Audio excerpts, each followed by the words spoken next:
.9 FM is brought to you by... Let's get on our feet and give a big hand to the starting lineup at McDonald's here in Salem. The quarter pounders coming on the field. Filet of fish and those golden delicious fries are warming up on the sidelines. And now for the feature star of the night, the Big Mac. You score every time with a hot, fresh meal from McDonald's in Salem, whether you're there for breakfast, lunch, or dinner. Take a time out and stop by before or after the big game to check out their all-day breakfast menu or value menu. Download the McDonald's app and you can get great deals on delicious tastes all day long, including buy 5 McCafe drinks and get one free. You'll score every time with the wife and kids when you make a touchdown at the Golden Arches right here in Salem. And don't forget, McDonald's has gift cards so you can give that great fresh taste all season long. Or stop by 601 South Main Street today. And be sure to tune in on Wednesday nights at 7 for WSLM broadcasting live at McDonald's for Coach's Corner. This is Becky White from WSLM, and I'm here at the beautiful John Jones showroom in Salem, Indiana for the John Jones Auto Minute. Are you ready for some football and fantastic deals on wheels? John Jones Auto Group is here to kickstart your season with unbeatable savings at all 4 of our locations.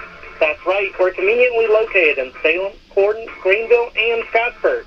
Score big this football season and drive away a winner with John Jones Auto Group. Our dedicated team is committed to helping you find the perfect vehicle that suits both your style and your budget. Whether you're looking for a tough and versatile truck to tackle any challenge, or sleek and fuel-efficient sedan to zip through traffic like a star player, we've got you covered. Plus, don't overlook our certified pre-owned vehicles that offer affordable reliability. Get ready to do a happy touchdown dance because we're offering incredible finance options. Our finance team will work their magic to secure the best rates and terms tailored to your needs. Touchdown, and there's more. John Jones Auto Group is offering game-changing incentives, lease specials, and low APRs. Make this the perfect time to drive home, a deal you won't find anywhere else. Don't fumble this opportunity. Visit John Jones Auto Group today at any of our 4 locations. Or you can check us out online at johnjonesautogroup.com. And remember, you see so many because they pay so little. Welcome to Charlestown, Indiana, where we're here for another Friday Night Lights game, Salem Lions versus the Charlestown Pirates. I'm Ryan Larrimore, and we got a guest host tonight, Brandon Corbin. How have you been, Brandon? I've been doing, Ryan. Happy to be back in the Boneyard for another Friday Night Lights game. They've got a beautiful facility down here, don't they? It's very nice. It was not this nice when I played, No. But they're really taking care of it Yeah. today. Yeah, it went from, used to be one of the worst fields to now it's the best. Yeah, it's like playing in your backyard. It was. It was. Grass is tall. And Yeah, we were talking before we went on the radio. I sure miss your group playing. That was exciting back then. Those were the good old days, weren't they? the old glory days. Well, we've got Salem. They're the visiting team tonight. They're coached by Coach Brian Gleasing. He's 1-6 on the season, and he's his 21st year coaching. Kind of a building year for Salem. We're getting better every week that I've noticed, so hats off to him. The boys have been working hard. Last week we had a heartbreak loss to East Washington, 22-21, one of the most exciting football games I think I've ever seen, but didn't come out our way. Now, Charlestown, they're coached by Jason Hawking. He's 118-52 in his 16th year at Charlestown. Charlestown is 4-3 on the season. They beat Corden last week 33-0. Their 3 losses came to Brownstown, where they lost 34-28. That was a heck of a game. They lost to North Harrison 22-34, and they lost to Providence 14-42. But if I'm not mistaken, Brandon, I think their star quarterback was out in a couple of those games. Am I right? It seems like it. I know Providence is pretty good this year. I heard they're doing pretty well down there in the 1A. But this kid's good. He's a lefty. He's got a great arm on him. He's getting looks from some places like UND and Penn. He got invited to an Auburn camp back in the spring. He's built like a professional quarterback. He's coming in at 6'2", 180. He's probably the best dual threat quarterback in the conference. Throwing for right around 1,000 yards this year. Last year he had 1,700 passing and 1,000 rushing, and 41 total touchdowns on the season. So it's going to be a tough matchup for the Lions tonight to get him stopped, and I think that's going to be their main game plan. Yeah, he's impressive. He was out warming up a little bit ago, and that he sure is built like a college quarterback. He's Clay McClellan. Yep. That's his name. He's one we'll probably be seeing on Saturday somewhere playing, but hopefully Salem come up with a plan and shut him down tonight. Said hopefully we're in for a good game. We had a real good last week, and each week we've been building. We've been putting points on the board. So, and our defense really stepped up last week. So, and we're going to definitely need him tonight. So, we will take a commercial break. We've got about 11 minutes here before kickoff, and we'll play some more commercials, and we'll be here right back. Are you shopping for a new home or looking to refinance at today's interest rates? FirstHarrisonMortgage.com should be the next stop in your rate shop. It might just be your last. First Harrison Mortgage offers aggressive rates for first-time home buyers as well as VA, FHA, USDA, and conventional mortgages. You can even get pre-qualified now to know how much home you can afford. Visit FirstHarrisonMortgage.com today. Equal housing lender. Drew and Johnson Scott here to tell you that American Family Insurance is committed to protecting your dream home so that your family has a place to share laughs, celebrations, and milestones, which is why their new homeowner discount rewards customers who have purchased a new home in the last 3 years with a discount on their homeowner's policy. American Family Insurance. Insure carefully, dream fearlessly. Contact Rodney Bruff, agent at Rodney S. Bruff Agency Incorporated, 812-774-1406. Brain ankle? Or joint? No time for an appointment? Next Medical Center has you covered. Visit our orthopedic walking clinic for expert care. Our specialists provide fast attention to a number of bone and joint problems. No appointment necessary. Available Monday through Friday, 8:30 to 11:30 a.m. For more information, visit nextmed.org. Next, healthy together. Now, more exciting Salem Lions football on 97.9 FM. And we're back again. I'm Ryan Larrimore with Brandon Corbin, my special co-host tonight, and Nate had prior engagements. We do want to make an announcement about our WSLM's social media. For whatever reason, we're having technical difficulties, and it's showing it's East Washington. We are aware of it, and Becky's back at the studio trying to correct that. But it says East Washington, but it's the Salem-Charlestown game. It's still on there. Is it? Yep. So what do you think, Brandon? What are we going to see tonight? I think you're going to see this Charlestown kid. I think he's going to put the ball in the air. Just going to depend on. I remember a couple of years ago when we were at this exact game. He was inaccurate most of the game and ended up sadly breaking his collarbone towards the end of the game. But it seems like he's gotten his accuracy under control. And I think Salem's DBs are going to have to do a good job of staying with the receivers downfield all night. And then the outside line are going to have to contain him and not let him loose because, as we can see from his stats, he will run the ball. And he's pretty athletic. Yeah, like you said, double threat. And so, yeah, if we do get that coverage, the ends have got to contain. We say this every week, but we've had a problem fumbling. It seems like we've had so many turnovers. We can't turn over the ball with these guys. We've got to. This is kind of like a Brownstown team where you've got to keep their best defense is keeping the ball away from them, and that's just eating up the clock. So hopefully we can do that and not have many turnovers and stupid penalties. So we'll see. Can't believe we've got tonight, and then next week is the last regular season game of the year already. I just can't believe how quick this year has went. One thing I've always been told is do your job for 4 seconds. Every high school football play averages about 4 seconds in length, and I think if our DBs can contain the receivers for 4 seconds, and if the linebackers and D-line can contain the quarterback for 4 seconds, I think Salem's got a chance here tonight. And on the offensive side of the ball, if the offensive line can hold their blocks for 4 seconds and the running backs can stay on their feet for 4 seconds, I think Salem's got a legitimate chance tonight. Yeah,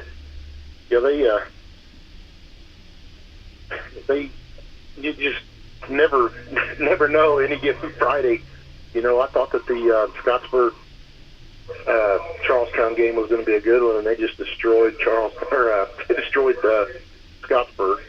So, and then North Harrison, they beat them, which North Harrison's a good team, but usually Charlestown's the dominant one in the MSC here, so in our class. But we should be in for a good one.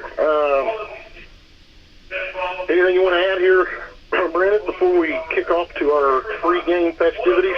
No, not necessarily. They're wrapping up the senior ceremonies right now. But there's a bunch of them out there. Yeah, they've really done a lot for this program down here. They've got a lot of kids and pretty good turnout here in the stands. Their stands is pretty good size. It's packed. 72 yards of seniors. Wow. All right. Well, we'll be back here for the opening kickoff here in just a little bit. We're going to do some of our pregame festivities, and we'll be back in a minute.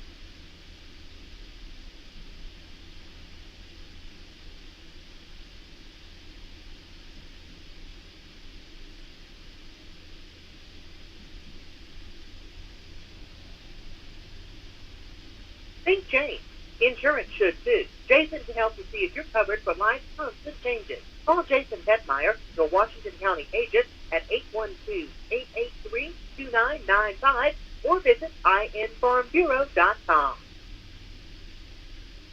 If you're looking for the best Mexican food, stop in today at El Camino in Salem. And don't forget to stop in before the game or come in up until 10 p.m. on Friday or Saturday. Come in during lunch for great specials during the week starting at just $5.65. The Speedy Gonzalez for $5.65. The Taco Lunch, $5.65. The Quesadilla or Enchilada Lunch for just $5.65. Or try your choice of Les Fajitas for $9.95. Or the Burrito Zapata. New menu coming soon at El Camino in Salem. And they're hiring servers. Weekly specials include Tuesday's taco special. Buy 3, get 1 free. And Sundays, kids' meals are half price. Whether you stop in before or after the game, El Camino's is something for everyone in the family. Open till 10 p.m. on Friday and Saturday. And weekdays 11 a.m. to 9 p.m. Stop in at 403 South Main Street in Salem. Or call ahead at 812-586-0199 for carryout.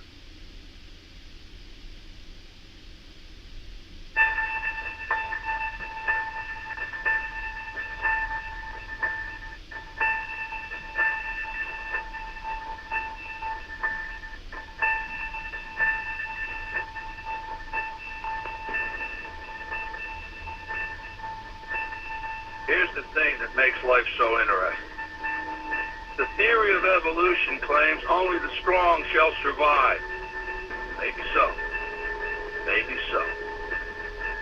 But the theory of competition says just because they're the strong doesn't mean they can't get their own kick. That's right. See, what every long shot come from behind underdog will tell you is this. The other guy may in fact be the favorite. The odds may be stacked against you, fair enough. But what the odds don't know is this isn't a math test. This is a completely different kind of test.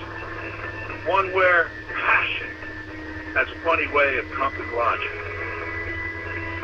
So before you step up to the starting line, before the whistle blows and the clock starts ticking, just remember out here, the results don't always add up. No matter what the stats may say, and the experts may think, and the commentators may have predicted, when the race is on, all bets are off. Don't be surprised if somebody decides to flip the script and take a pass on yelling uncle. And then suddenly, as the old saying goes, we got ourselves a game.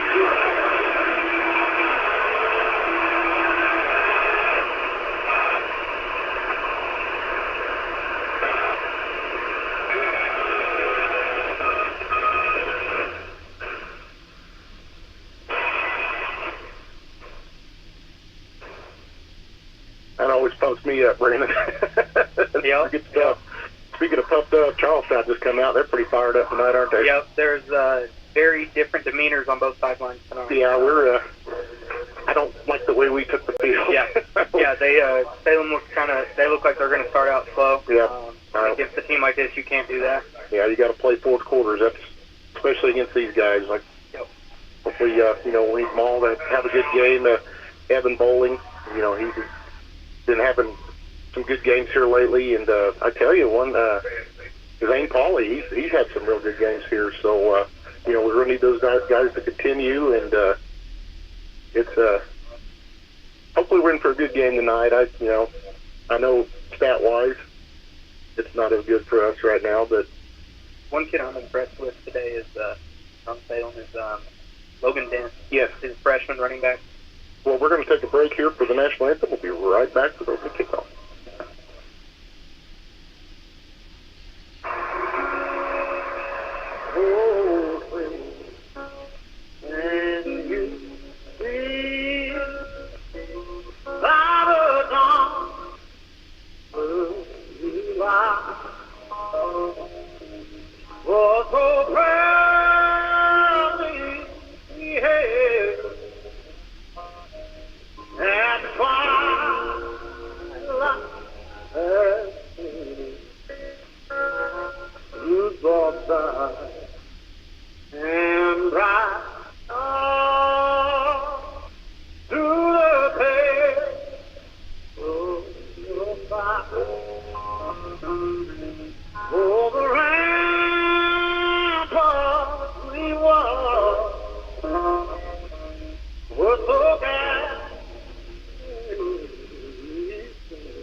Thank you, Chris. I love how he follows us everywhere we go to do that. Oh, I'm telling you.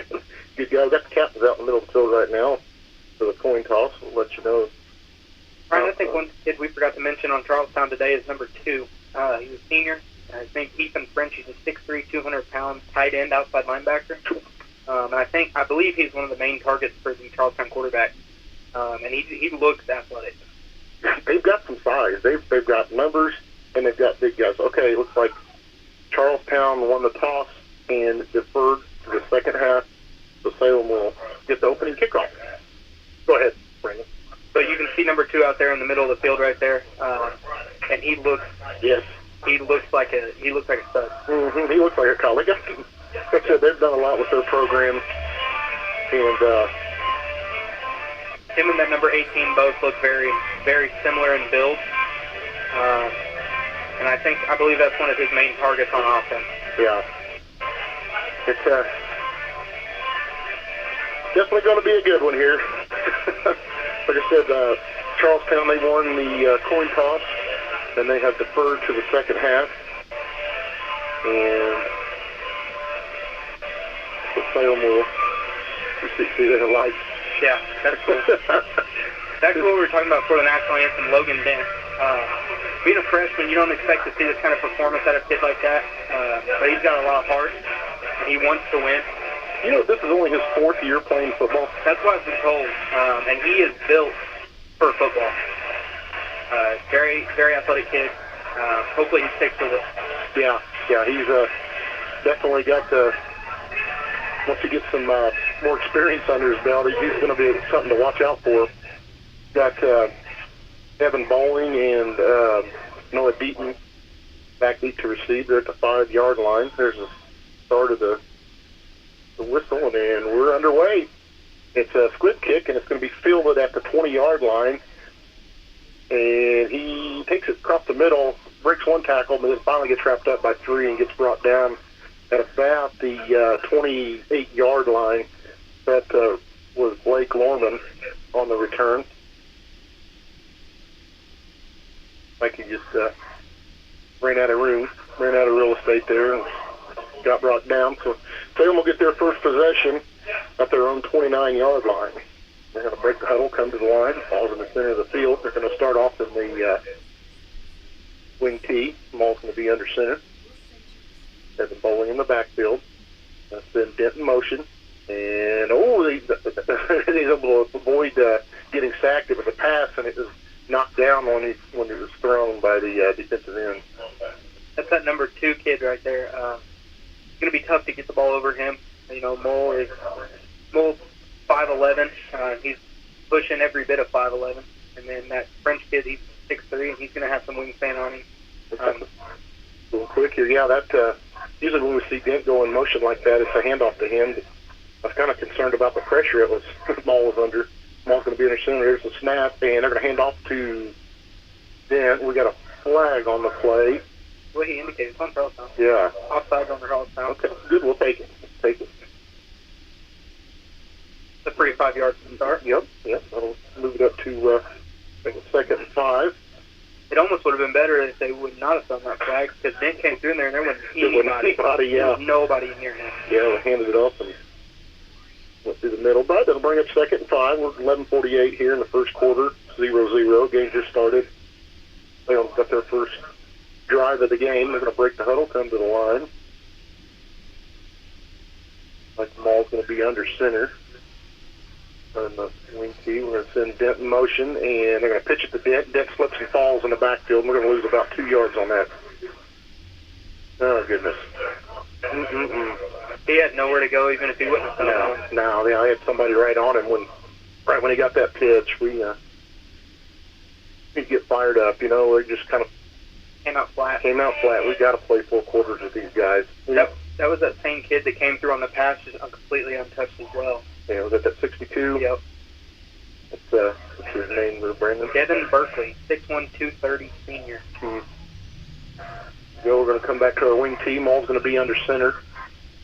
There's a snap. We're going to take the handoff to Bowling, and Maul's going to bootleg out the pass, and he's going to be brought down sacked for a big loss. He's going to be down at about the 20-yard line.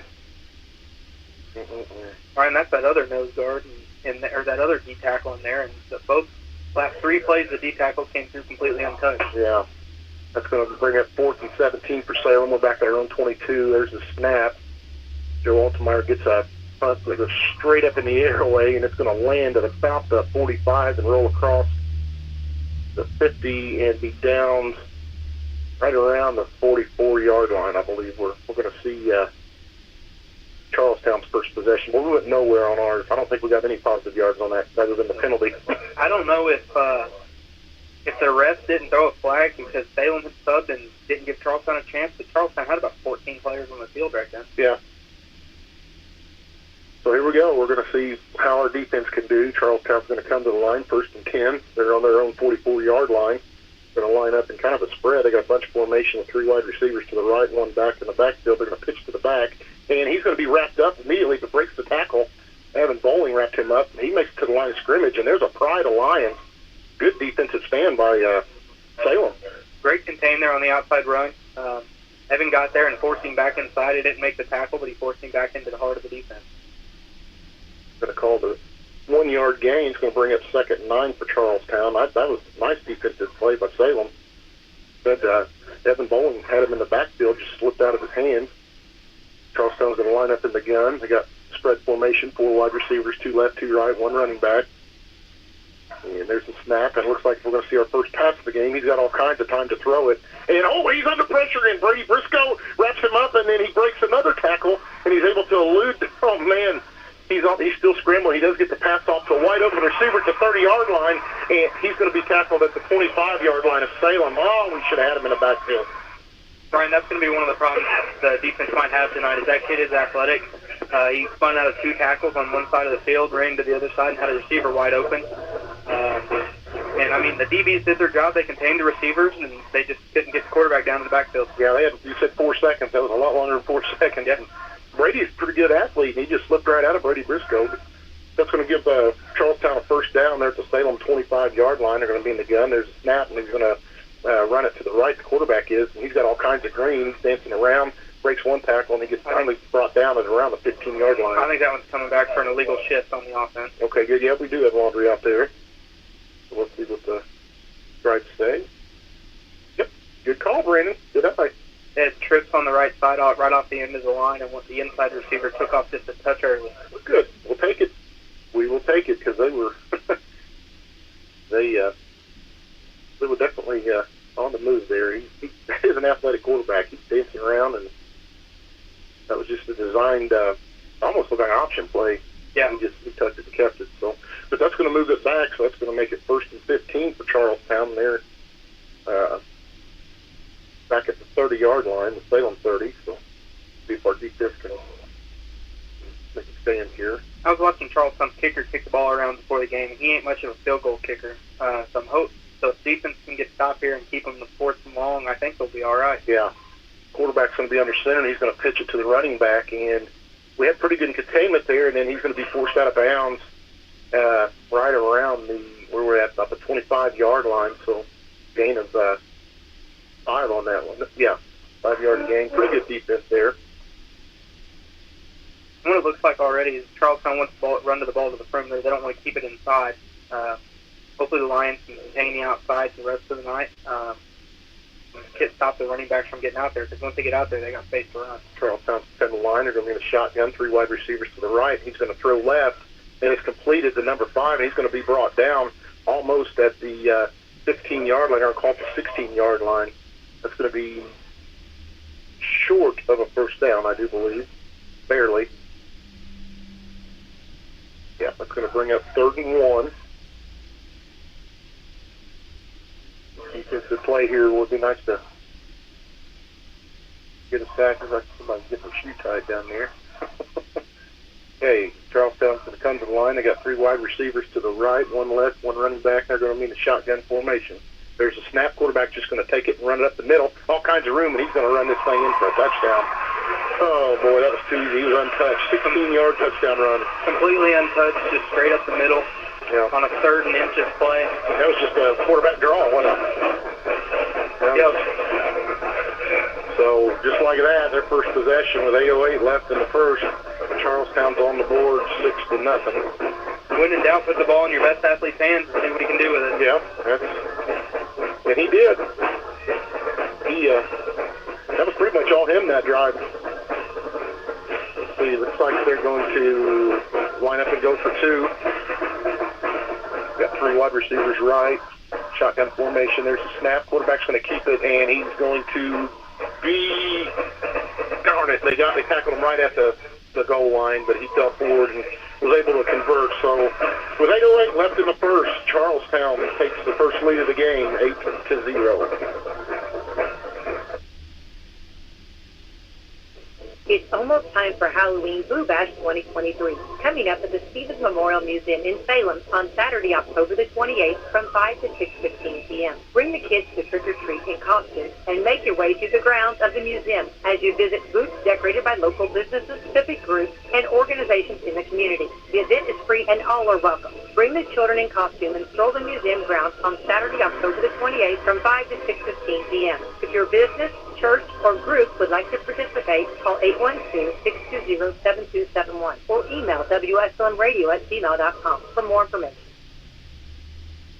And we're back at Charlestown, where Charlestown, on their first drive, was able to drive down and run in for a touchdown and then convert. So it's 8-0 Charlestown. Salem did nothing on their first possession, so hopefully we got all the jitters worked out and got Bowling and Noah Deaton back to receive at the 5. There's the kick. It's a short kick. It's going to be out of bounds at the 30, and there's going to be an illegal procedure flag. I'll tell you what, Ryan, based on that first drive by Charlestown, it's pretty transparent that the entire offense is based around that quarterback and putting the ball in his hands. Yeah, yeah, definitely. And he's a smart player, too. I mean, he was under pressure. He's running while he was eluding the tackles. Gets back. He's communicating with his receivers, and they just get communication there. He's definitely the real deal. Now we got something odd going on here that I don't really see much of. The kicker kicked the ball out of bounds on kickoff, and Salem's coach elected to have him re-kick it. Yeah, we've done that a couple times. I thought that was unusual too. That's going to move it back to the 35 for the kick. Normally we get it the 40-yard line. So we'll see. That's pretty good field position, 40. But with them squib kicking, they must not have much faith in their special teams because they're keeping it out of our returner's hands. And this one's going to go back, and it's going to be fielded by Evan Bowling. It rolls past him. He's going to pick it up at the 10-yard line, and he's got all kinds of blue dances around, breaks the tackle, gets wrapped up, and drags one. And he's going to be brought down just across the 20 at about the 21-yard line. I don't like that call there to have him re-kick it. I think after that last drive with your offense, you take everything you can get offensively, and I think they should have just taken the ball down to 40. I agree. That we got horrible field position now, just shy of a touchback almost. Just got a score update. That's Washington's up already in the first quarter, 13-0 over Crawford County.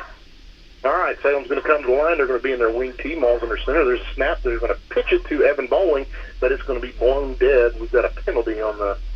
It's going to be offsides on number 62 on Charlestown. Good. We'll take it. That's another one of the D tackles. Just came through the line untouched. Yeah. Yeah, well, you know, when you get a fast defense like this, I'd like to start seeing some maybe going on two or, you know... Some freeze calls every once in a while. Yeah, you got to try to slow them down early because they are definitely a fast defense. Yep. I like throwing in a freeze call, maybe right here on this one, and see if he can get him jumping again, get the first down. First down, yeah. It's going to be 1st and 5 for Salem. That's going to move the ball up to the 27-yard line, our own 27. We're going to be in the wing T, and they're going to send yeah. Nope, that wasn't it. That was Zane Pauley. He gets the pitch, and he's going to take that right at the line to gain. Yep, they're going to get a first down, 5-yard gain for Salem. We will take it. We should shut that door. It's getting a little chilly in here. I think you shut it. I ain't worried about it too much. Yeah, going to get cold before the night's over with. Yeah. There we go. We're going to line up. Got split backfield. Ball's going to be under center. There's a snap. Handoff. And Logan Dent, he's got all kinds of room to run. He dives over one tackle and gets brought down right across the 40-yard line. Nice little run for Logan Dent. Salem's offense moving the ball now on this drive. Maybe they woke up a little bit after that last drive, and I like what kind of the two plays they went with here. Put the ball in your playmaker's hands and let them go. Yeah, like maybe they just had first game jitters. You know, our defense came on, did pretty good. They did score on us, but our offense is moving it now. Ball's going to be under center. There's a snap, and they're going to fake the handoff. They're going to pass it, and that's going to be complete to Seth Ponsford, and he's going to get it for a first down and be pushed out of bounds shy of the 50. I think we're going to call it the 47-yard line. One thing I've noticed different on this drive versus last drive is the 2D tackles aren't getting through the line as easy, and it's giving our offense a little bit of time to develop. Yeah, they're definitely protecting that. That first drive we had, it was, I mean, right with the snap, it was almost like they were untouched, so maybe they corrected some blocking assignments or whatever, but we're going to line up in the wing teeth, 1st and 10 for Salem on the 47. Ball's under center, and there's the snap, and they're going to pitch it to Evan Bowling. He's going to try the right side, and he gets forced back inside, and he gets brought down right after a gain of about a yard on that. That play, we run that every week. It just takes so long to develop to get him outside and get it turned up. It threw a good block there on that number 2, the outside linebacker, and Evan tried to cut it back, and he just didn't have anywhere to go. Okay, it's going to be 2nd and 9 for Salem. We're at the our own 48, 6:23 left in this first quarter. Charlestown's up 8-0. Salem's got their second possession. Maul's going to be under center. There's some Zane Pauley in motion. They're going to pitch it to Dent. Dent runs into his own guy, but is able to stay on his feet and going to pick up about 2 on that one. Right at the 50-yard line when he's going to be brought down. He's a tough runner. He's hard to bring down. I think as he develops through his 4 years, I think he'll be real good.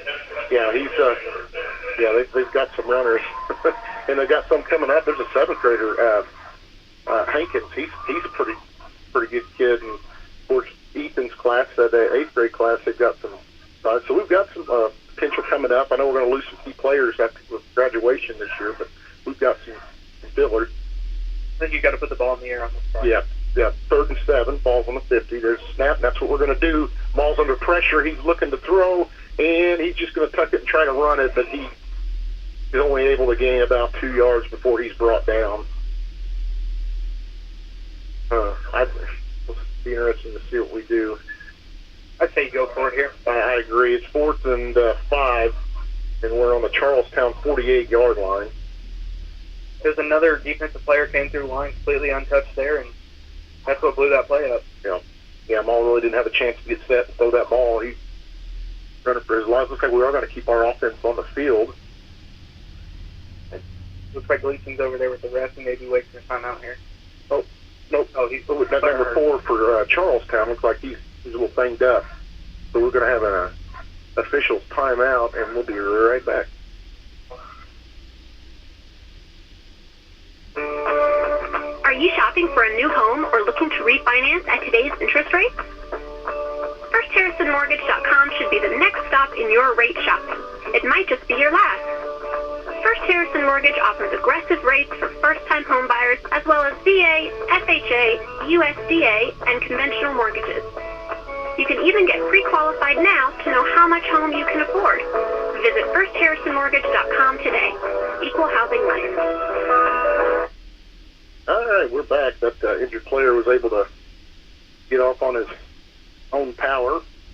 There was 2 Charlestown players over there that hit each other real awkwardly during that tackling. I think he was one of them. So here we go, 4th and 5. We're on the Charlestown 48. We're going to fake the pitch, and looks like we've got a penalty. Offsides on Charlestown gave them first down. Good deal. We'll take it. And again, I think it's one of those D tackles trying to get through the line real quick, and they jumping a little too early. Yep, just going on our snap count, it looks like. I guess, because we'll take it. That's first down for Salem. That's going to move the ball up to right at the 43-yard line, it looks like. It's a good thing they got that flag, too, because that play got stopped immediately at the line. Yes, it did. Yeah, that wasn't going anywhere. They tried that counter run right up the middle with Ben again, and he had nowhere to go. So Charlestown's their own worst enemy right now, but it's good for Salem. Salem's got a 1st and 10 there at the 43-yard line at Charlestown. Maul under center. There's a snap, and he's going to pass it. It's deflected at the line, and they're going to call it complete. Caught by Braxton Dean. Nice catch there. Again, the pass got tipped at the line by the outside linebacker, and luckily it just tipped it enough to where it could still get to Braxton. Yeah, it was a nice little catch there. It's only good for about 3 yards, but we'll take 3. We get 3 every down. We'll be there. And then 4th and short there. Yep. Looks like it's going to be 2-yard gain. It's going to be 2nd and 8 according to the scoreboard. There's a snap, and we're going to pitch it to Zane Pauley, who fumbled it. I'm not so sure didn't fumble the ball. They're wrestling around on the field. There's a lot of blue. Yeah, Charlestown's on it. Yeah. Charlestown recovers a fumble. We can't do that, man. I don't know if it got... I didn't see what happened. If he just didn't have a good hold on it? It was a good pitch by Mull. I think he just kind of threw it back at him. I don't think he really ever caught the ball. Yeah. That's a shame. We can't turn this ball over. But we were on the drive, too. The way we were moving, I'm pretty sure we were going to score on that. There was space for Pauly to run, too, once he caught the ball and got upfield. He just couldn't hold on to it. Just like that. After a fumble, Charlestown recovers. They got the ball on their own 41-yard line. The quarterback's going to be in the gun. They're going to hand off to the tailback. He's going to take it around to the right. Makes it to the line of scrimmage. Drags about 4 lines with him, and he's going to be brought down after about a 9-yard gain. That was just a standard handoff to the right, and forced it inside. And 9-yard gain. That's been our problem. These big gains we get every time we hit. Our defense tries to stop the run. It's been I'll tell you a matchup I don't like over here. On that last play, they had Harley at 5'9" on that French kid who's 6'3", and I think that'll be shown. I think the coaches will see that, and I won't be surprised if they throw the ball at him. Well, there's the handoff to the tailback again. He hits the hole at 1,000,000 miles an hour. and he gets it for a first down, then gets brought down across the 40 to the 37-yard line. That's a pretty impressive running back. He's quick. He's quick and he runs hard. Yeah, he does. His legs never stop chomping. We wrap him up, and he's just dragging us with him. So first down for Charlestown. There's 2:30 left in this first quarter. Charlestown's up 8-0. They're on the Salem 37-yard line. The quarterback's going to be in the shotgun. 3 wide receivers right, 1 left, 1 running back next to the quarterback. There's a snap. They're going to throw it to the left. It's complete at the 30, and he slips a tackle and finally wrapped up and brought down at the 25-yard line. Good for another Charlestown first down. Salem just makes the initial hit, and they just can't stay wrapped up on the running backs, and they always get extra yards after it. Yeah, we've had the last couple of weeks our defense has really come on strong, and but there at the beginning of the year we had problems with arm tackle, it seemed like, and we're seeing it again tonight. They're going to be in that same formation. In the shotgun, 3 wide receivers right, 1 left. There's a snap. Quarterback's just going to keep it into a draw right up the middle, and he is going to take this thing into the end zone for a 25-yard touchdown run, just right up the middle. My goodness. Again, that's just another QB power straight up the middle. Good blocking and good athlete, and he just runs through untouched. Yeah, he had a heck of a hole, and that was just a design quarterback draw right off the guard there, and just a wide open lane. You just see Salem hanging their heads already. It's still all, we got a ways to go before this game's over, but So 147 left here. Charlestown adds to their lead, 14-0. I think you called it. They don't have a kicker, so they're going to go for 2 all night. They're going to be lined up. Their offense at the 3. They're going to be under center. The quarterback is. There's a snap, and it's going to be an end around, and he's going to walk that thing in untouched. So just like that, with 147, it's 16-0. Charlestown over Salem. New babies, sports physicals, 3D mammograms, primary care, pediatrics, oncology, advanced orthopedics, lung screening, and surgery. From providing community health services to performing the most innovative procedures, the exceptional doctors, nurses, and staff at Schneck have been caring for friends, families, and neighbors for over 100 years. Schneck, healthy together. Schneck is the only Centers for Medicare and Medicaid Services 5-star hospital in South Central Indiana. And we're back at Charlestown, where they have just scored on their second possession, which came off of a Salem turnover. We were moving the ball pretty good, and then Zane Pauly just didn't have a good grip on it when he got pitched. I'll tell you, Ryan, on that 2-point conversion, the defense had kids contained, and the kid just outran him. He was fat. They got speed. Is that the same running back again, and he just got to the outside, and you can't catch him. Yep. So here we go. We got Bowling and Deaton back to receive. It's going to be fielded by, I think it's Lorman, and he's going to take it up the middle. He breaks one tackle, almost got loose, but he's going to be brought down at the 35. I thought he was going to shoot out of that pile. It's about the best starting position we've had on this game tonight by about 20 yards. Yeah. A good return there by Lorman. Yeah, he's a good athlete, good, strong athlete. He had a hip flexor, I think, there at the beginning of the year where he didn't get to play a lot, but he's been coming back, and last week he really played real good at defense, so that's the second return for the night on the kickoff. So here we go, 1:38 left in the first and 10 Salem. We're at our own 37-yard line. Maul's going to be in the shotgun. There's a snap, and just 3 guys on him as soon as he gets it. He is, oh my God, manhandled. We do have a flag. Maybe a face mask or something. Yeah, that's going to be on the defense because it was right there where he got sacked, but he just didn't have a chance to do anything. The offensive line, I don't know if that was a design screen. It was a face mask there on Charlestown. Should give Salem an automatic first down. But I'm not sure exactly if that was a design screen or what it was. But every offensive lineman stood up and just ran. Yeah, they're going to call that an incidental face mask, not the 15-yarder, just a 5. It'll be. We do get a little saving grace there because that was a big loss. So 1st and 5 for Salem. We're up to our own 42-yard line now. Maul's under center. There's a snap, and they're quick handoff to That was a delayed handoff. Yeah, did you see that? There's a flag for something. Throws handoff to Logan Dent. He takes it up for about a 4-yard gain. It's going to be a dead ball penalty there. Oh, there's another dead ball penalty on Charlestown. On Charlestown, yeah. Unsportsmanlike. They're running their mouth, what it is. I'll tell you what, I've never seen the ref throw 2 flags that high and that quick. No, they are. Oh, there we go. Unsportsmanlike conduct. 2 unsportsmanlike conducts on Charlestown. Like I said, they're their own worst enemy right now. Yeah, this Charlestown team, they're good, but they're mouthy. Yeah.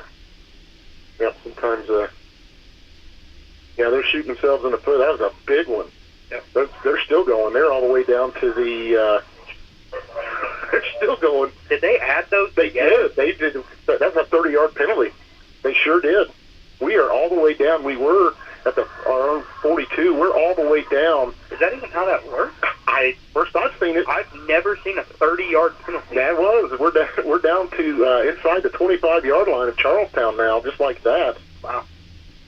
Yeah, I've never seen them add it on like that. But so we're going to send handoff straight in motion. We're going to hand it to Bowling right up the middle, and he's going to gain about 9 yards on that play.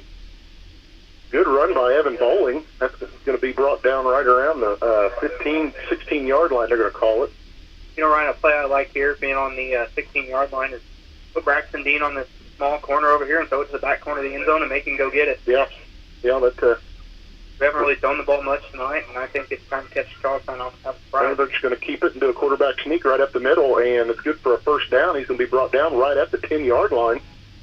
We get in the end zone, it's just a one-score game at that point. That's why we've got to play 4 quarters. It just takes one big play for us to get fired up and be back in this game. I'll tell you what, Ryan. I've played football my entire life, and I've never seen a 30-yard penalty. I haven't either. I don't think that's how that works.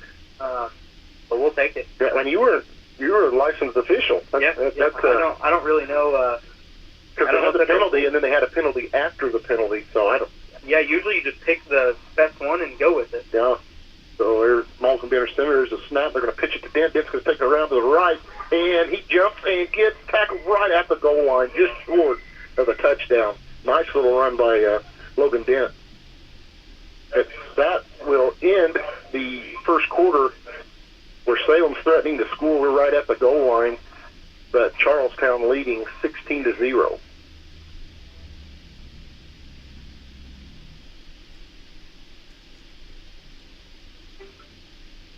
Sprained ankles, swollen joints, and no time for an appointment? Next Medical Center has you covered. Visit our orthopedic walk-in clinic for expert care. Our specialists provide fast attention to a number of bone and joint problems. No appointment necessary. Available Monday through Friday, 8:30 to 11:30 a.m. For more information, visit connectmed.org. Connect, healthy together.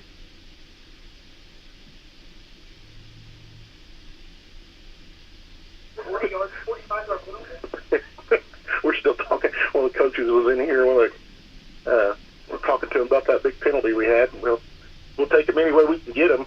We found out that was probably the first ever 45-yard penalty in high school football.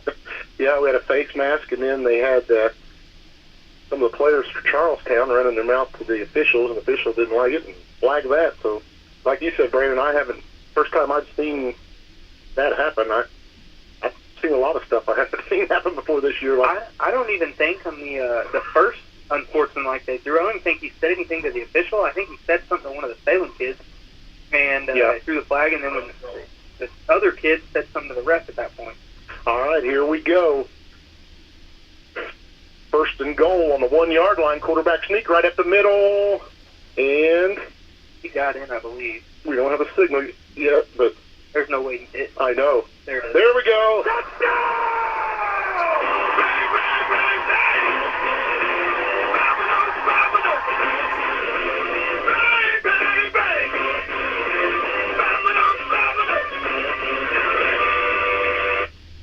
One-yard touchdown run. That was just a quarterback sneak by Adam Mall right up the middle. And, yeah, like you said, it took a while for him to get the signal, but it was pretty clear that he was in. Now we've got Johnny Talley out for his point after. And there's the snap, hold, kick, and it looked start on Salem.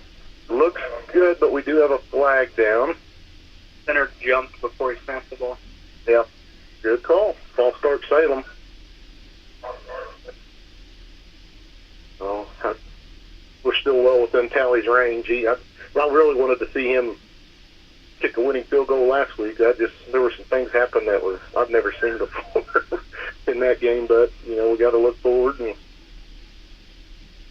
luckily we have the ability to kick this 5-yard longer PAT to the Tally. Yeah. So here we go. Well, now it looks like Charlestown jumps, but yep, there's the flag on that. So we're going to move back up to the 3-yard line. I think at this point you get out there and you go for 2. You're down. They went for 2. They're going to go for 2 on every touchdown they score. I think you're going to have to match it. We're going to keep our team out there.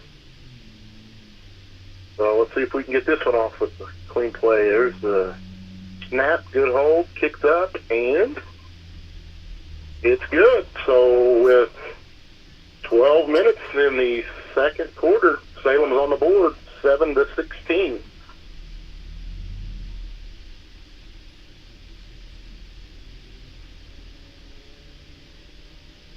Keep playing. Keep working. Keep going. And keep moving with the exceptional orthopedic care at Baptist Health. With an experienced team and a full line of advanced services and procedures, it's no wonder most people choose Baptist to help them keep on. Keeping on. Visit BaptistHealth.com/ortho to find a Baptist Health provider. And we're back. If you're just joining us, Salem's on the board now, 7-16, right at the start of the second quarter, where what'd you say, like a 45-yard penalty we got? Well, I'll tell you what, Ryan, that was one of the oddest drives I've ever seen in high school football, with a 45-yard penalty, and we also ran a play with absolutely no time running off the clock. Yep, yes we did. That was the first play of the second quarter, and the clock never moved. It never moved. Oh, one of those nights. It's been a weird day for everyone, I think. So here we go. They're going to have Tally's going to line up the kick, and there it is. It's a little squib kick, and it's going to be off the feet of, I'm not so sure Salem didn't recover this thing, and it is Salem's ball. Salem's ball at the Charlestown 35-yard line. Yes, sir. Great kick there by Tally, and it took a hop right at the second line of defense, and the kid couldn't handle it. Yeah, just bounced off his feet, it looked like it. So we needed that, and just like that, I mean, we've got good field position. We put it right in the end zone again, and it's a tie ball game, I don't know who recovered that, but whoever it was did a great job of staying under control and getting on it before it went out of bounds, because it was bouncing towards the out-of-bounds line. Yeah, that's pretty exciting. That's Charlestown kind of hanging their heads now, like, what just happened here? This is Salem. This isn't supposed to be this way. So here we go. Salem's going to come to the line. Ball's going to be under center. Bowling in the backfield. They're going to send Dent in motion. Pitch to Dent. Dent's going to take it around to the right. He gets to the line of scrimmage and then gets brought down shortly after that. After about a 2-yard gain, we have a late flag. It almost looks like another face mask or something, or a hold, one of the two. It's going to be face mask. Yeah.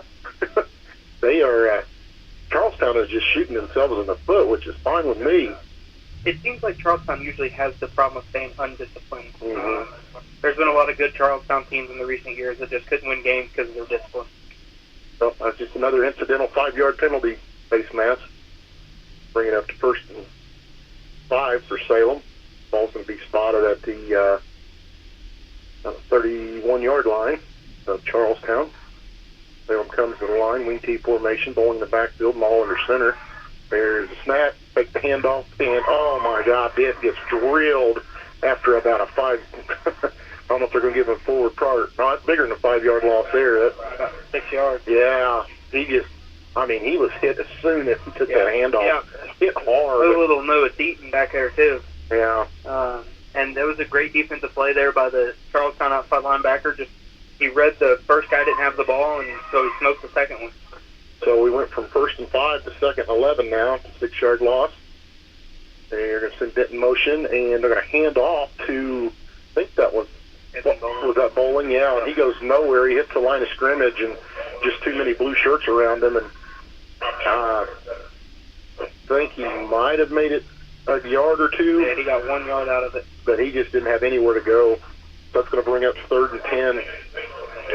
I really like putting Braxton Dean on the far sideline over there and throwing him and letting him athlete go make a play here. Yeah, I agree. If Adam has time to throw, though, so here we go. Maul's going to be under center. They're going to send Dent in motion, and they're going to pitch it to Dent. Dent's going to take it around to the right, and he gets the line of scrimmage and across the line and gets brought down after maybe a 4-yard gain, it looks like. So a little bit of positive yards. That's going to bring up, where we at, 4th and 8, maybe? Yep, right about it. 4th and a long 7 here. 10 minutes left in this first half. 4th and 8 Salem. We're on the Charlestown 34. You know we're going to go for this thing. He's going to call timeout. Yeah, I think you're right. He's just letting that run down. So we will take a quick commercial break, and we'll be right back to see what Salem can do with this 4th and 8. Charlestown is leading Salem 16-7 with 9:45 left in this first half.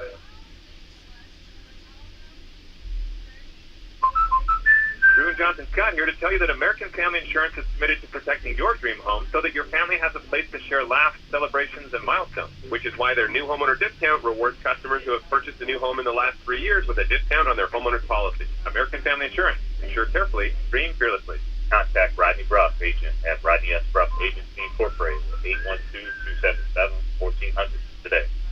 Savings amounts and eligibility will vary. Some restrictions apply. American Family Mutual Insurance Company, SI, its operating company, 6,000 American Palmer, Madison, Wisconsin. Products not available in every state. All right, we're back here at Charlestown where Salem has the ball. Got on a mishandled kickoff, and we were able to recover that. Hopefully we can convert this first down here. It's 4th and 8, 9:46 left in this first half. Scores Charlestown 16, Salem 7. I think Salem's going to have to put the ball in the air here. They really haven't had many runs over 5 yards tonight. I think they need to put Mole in gun and give him a little bit of extra room there. Well, they're going to line him up under center, send Dent in motion, and they're going to fake the pitch to Dent, and it's a screen pass to Dent, and on a screen, he just didn't have time to get his feet set and throws it to Dent incomplete. I like the play call. He had I don't know what was going on, but he had a running back over on this side of the field completely wide open because everybody from Charlestown ran to Dent. Yeah. You know, that halfback screen there, that's a good play, too, when you got a fast defense like that, yeah, when they over-pursue, but it just...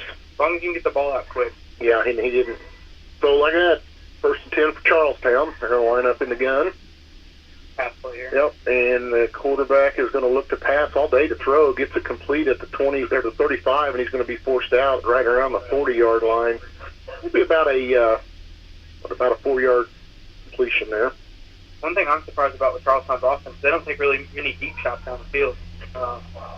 Yeah, which is surprising because they've got the athletes to do it. Yeah, they've got speed and size in every one of their receivers. So I think Hawkins is kind of more of a conservative type coach, but yeah, they definitely got the probably going to be that little personnel play. Yeah, 2nd and 5.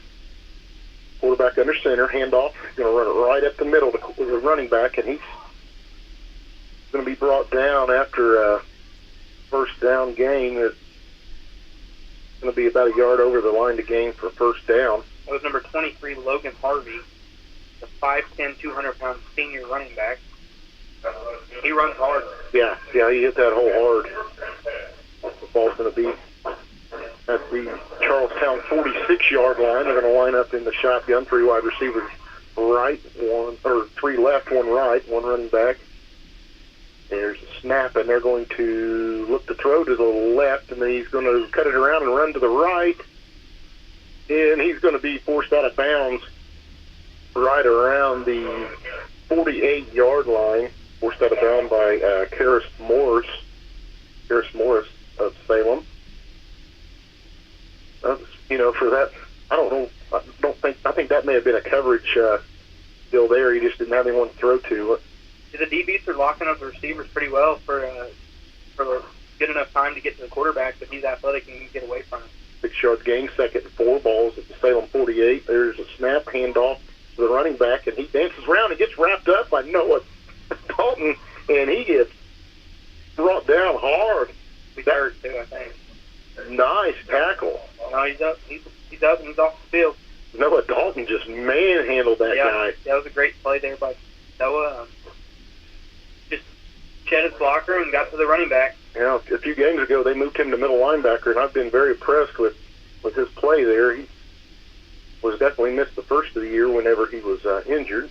It's going to be 3rd and 2 there at the Salem 46-yard line. The quarterback's going to be in the shotgun. There's the snap. Quarterback's just going to tuck it and run right up the middle, and he's going to get the first down and then some and be brought down at the Salem 40-yard line. 8:15 left in this first half. Charlestown's up 16-7 over Salem. These Charlestown kids, they run the ball and they carry it loosely. If we can get somebody to wrap him up and stick him up, somebody else can come in and hit the ball out. I think Salem forced a lot of turnovers this time. Yeah, that'd be nice. That's what we need. Our best defense is going to be keeping the ball away from these guys, which we've done so far. They really haven't had the ball, time of possession-wise, very much compared to us. Well, it looks like we're going to see a timeout for Charlestown's first timeout of the half. So 7:50 left in this first half. Charlestown's up 16-7 over Salem. Let's get on our feet and give a big hand to the starting lineup at McDonald's here in Salem. The quarter pounders coming on the field. Filet of fish and those golden delicious fries are warming up on the sideline. And now for the feature star of the night, the Big Mac. You score every time with a hot, fresh meal from McDonald's in Salem, whether you're there for breakfast, lunch, or dinner. Take a time out and stop by before or after the big game to check out their all-day breakfast menu or value menu. Download the McDonald's app and you can get great deals on delicious tastes all day long, including buy 5 McCafe drinks and get one free. You score every time with the wife and kids when you make a touchdown at the Golden Arches right here in Salem. And don't forget, McDonald's has gift cards so you can give that great fresh taste all season long. Or stop by 601 South Main Street today. And be sure to tune in on Wednesday nights at 7 for WSLM broadcasting live at McDonald's for Coach's Corner. All right, we're back, and after that timeout, and Charlestown's going to hand the ball off, and again, they're going to take it around to the right side, and he is just beheaded by Noah Dalton. Another great play there by Noah Dalton. It's like they're only going to gain a yard on that play. That was a beautiful defensive play by Noah. They'll bring up 2nd and 9. I'm hoping Salem's DBs here don't get too lackluster on coverage because I know they're going to take a shot down the field. Yeah. They've been running the ball a lot. I'm just waiting for them to throw it deep. Yeah, it could be it. They're going to be in the gun. 3 wide receivers left, 1 right. And quarterback's going to pitch it, option play to the tailback, and he's going to be wrapped up by, I couldn't get a number on that Salem defender, but good defense by Salem. Noah Dalton's there first again. Yeah. Yeah, this has been the Noah Dalton series here. It's going to bring up 3rd and 7, so nice defense by Salem this drive. Nice little speed option play there, and Salem read it well and contained it well. Yep. This Salem defense isn't playing bad tonight. They're just going to need some support from the offense and keep the ball so they can stay off the field a little longer. 3rd and 7, ball's at the Salem 37-yard line. Charlestown's in the gun. Quarterback's going to keep it, run off the right tackle. All kinds of room to run. First down and then some. He's going to be brought down right around the 27-yard line, looks like. That's just too easy. Yeah, that's about the only place Salem hasn't been able to stop tonight. They get all these lead blockers in front of their quarterback, and he's athletic enough to make some yards out of it. Yeah, they definitely, and they've got the size to lead block. They've always been real good at pulling linemen and stuff for the lead block. 1st and 10 for Charlestown. They're at the Salem 27. Quarterback's going to be under center, 3 wide receivers left. They're going to hand off to the tailback. He's going to run it right up the middle.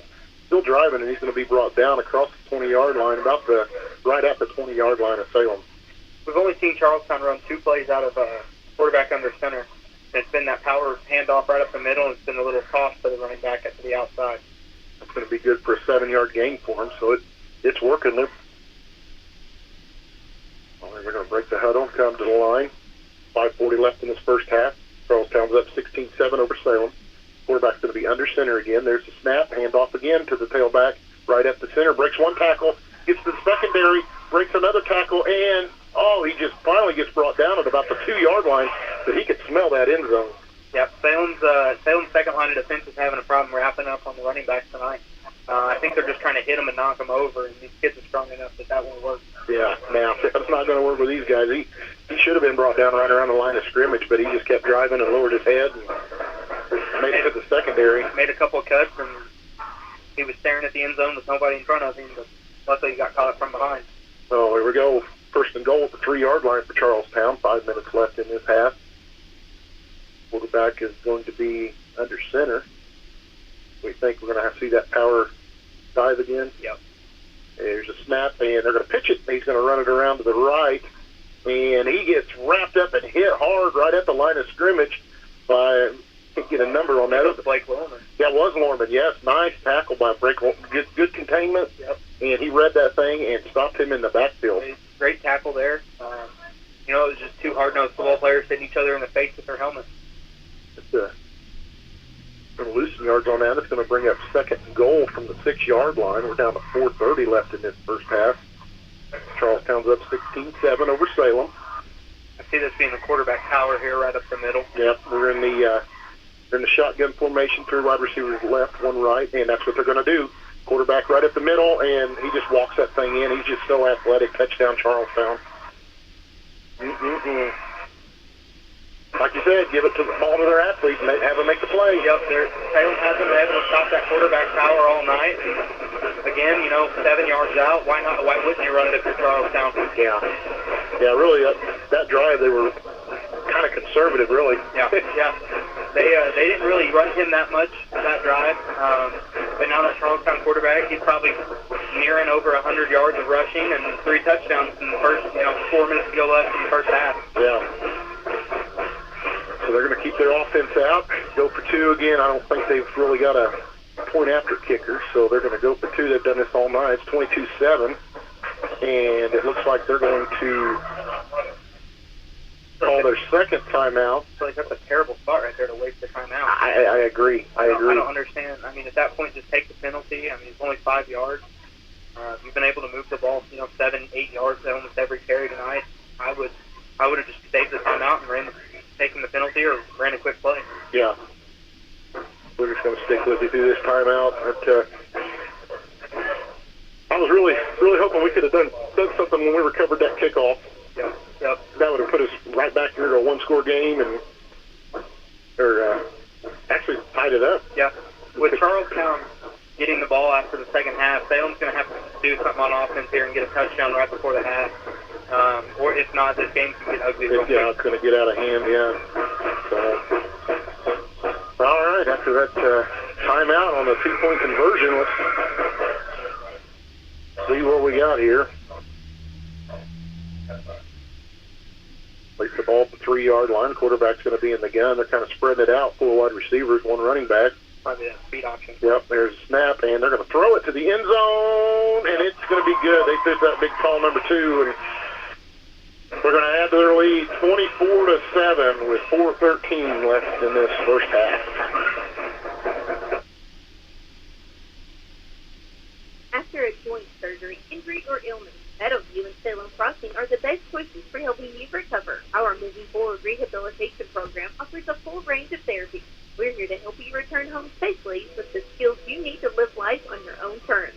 Meadowview and Salem Crossing, 2 great options for your rehabilitation. To learn more, visit asccare.com or call 888-996-8272. Well, we're back at Charlestown where Charlestown just added to their lead, 24-7 over Salem. There's 4:13 left to go in this first half. Really, the score doesn't really reflect that Salem's offense has been able to move, and there's been times where our defense is, that last series, we had some good defensive plays, but Charlestown's just able to convert points, and we're not. Ryan, we talked about it in the pregame show. I said that the main thing that Salem was going to have to do tonight was focus on stopping that quarterback. They've stopped everybody else. He's just the one guy they can't contain, and I think he's tough for every team to contain, but that's the main point of their offense here. Yeah, like you said, the onside kick by Charlestown, and I'm not so sure. Yeah, it was recovered by Charlestown, I believe. That Charlestown didn't recover that. Nope, Salem ball. Good deal. Yeah, I wasn't expecting that. Onside kick, and it's going to be recovered by Salem. at the Salem 45-yard line. And I'll be honest with you, by the surprise on the kicker's face, I don't think he was really expecting that. I think he just missed the ball. Like it was recovered by Braxton Dean. Good heads-up play there. I'm not so sure he didn't get banged up on that, though. He was slow to get to his feet, but he's in the huddle there. That's a terrible spot there by the ref. Yes, it is. That's about 2 yards behind where the ball was recovered. So here we go. Salem's going to come to the line. 1st and 10. They're at their own 45-yard line. Ball's going to be under center. And we're going to send St. Pauli in motion, and they're going to pitch it to Logan Dent. Dent's going to take it around to the right, and nice little run by Dent. He's only going to get about 3 yards on that, but good effort by Logan Dent. Another one of those counter pitches, send one guy in motion and toss it the other way. Yeah, Dent runs hard. He hit that kid, and he fought for a few extra yards out of it. He got hit at the line and gained 3 yards. So the board says it was only 2, but I'm pretty sure that was a 3-yard gain. It should be 2nd and 7.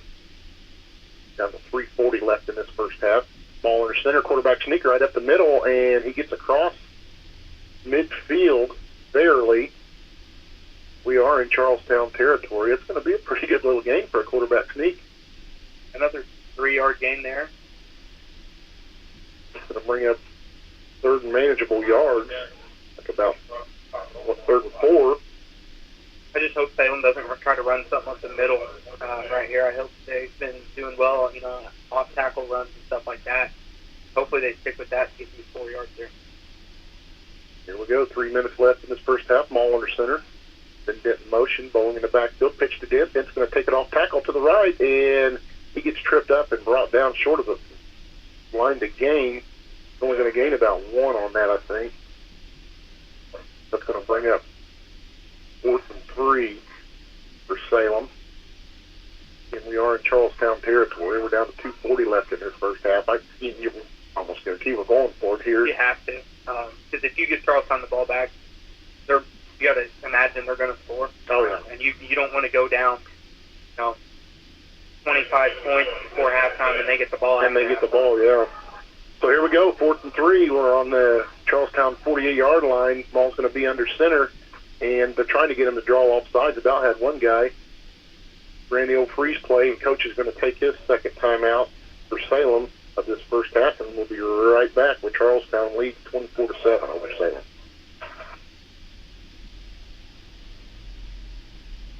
Come out and see Mark Johnson, the new owner of the Washington County Tire Shop. Mark and his family would like to invite you to come out to the new location at 101 Progress Way right here in Salem, right across from Salem Walmart. At Washington County Tire Shop, you'll find tires for all your vehicles, oil changes, battery and electrical, preventative maintenance, brake service, AC repairs, steering and suspension system work. For more information, call them at 812-586-0490. All right, we're back here at Charlestown where there's 2:18 left in this first half. Salem's got the ball 4th and 3. They're on the Charlestown 48-yard line.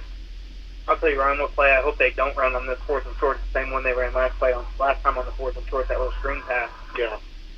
Charlestown D-line's fast enough to rush Mole, and he just can't get his feet set. He can't get his feet set, and his receivers can't get to where they need to be in time for that play to develop. I remember as an offensive lineman that, there were games when we'd call that halfback screen pass where you can't just let the guy go. You've got to lock up with him and then let him go.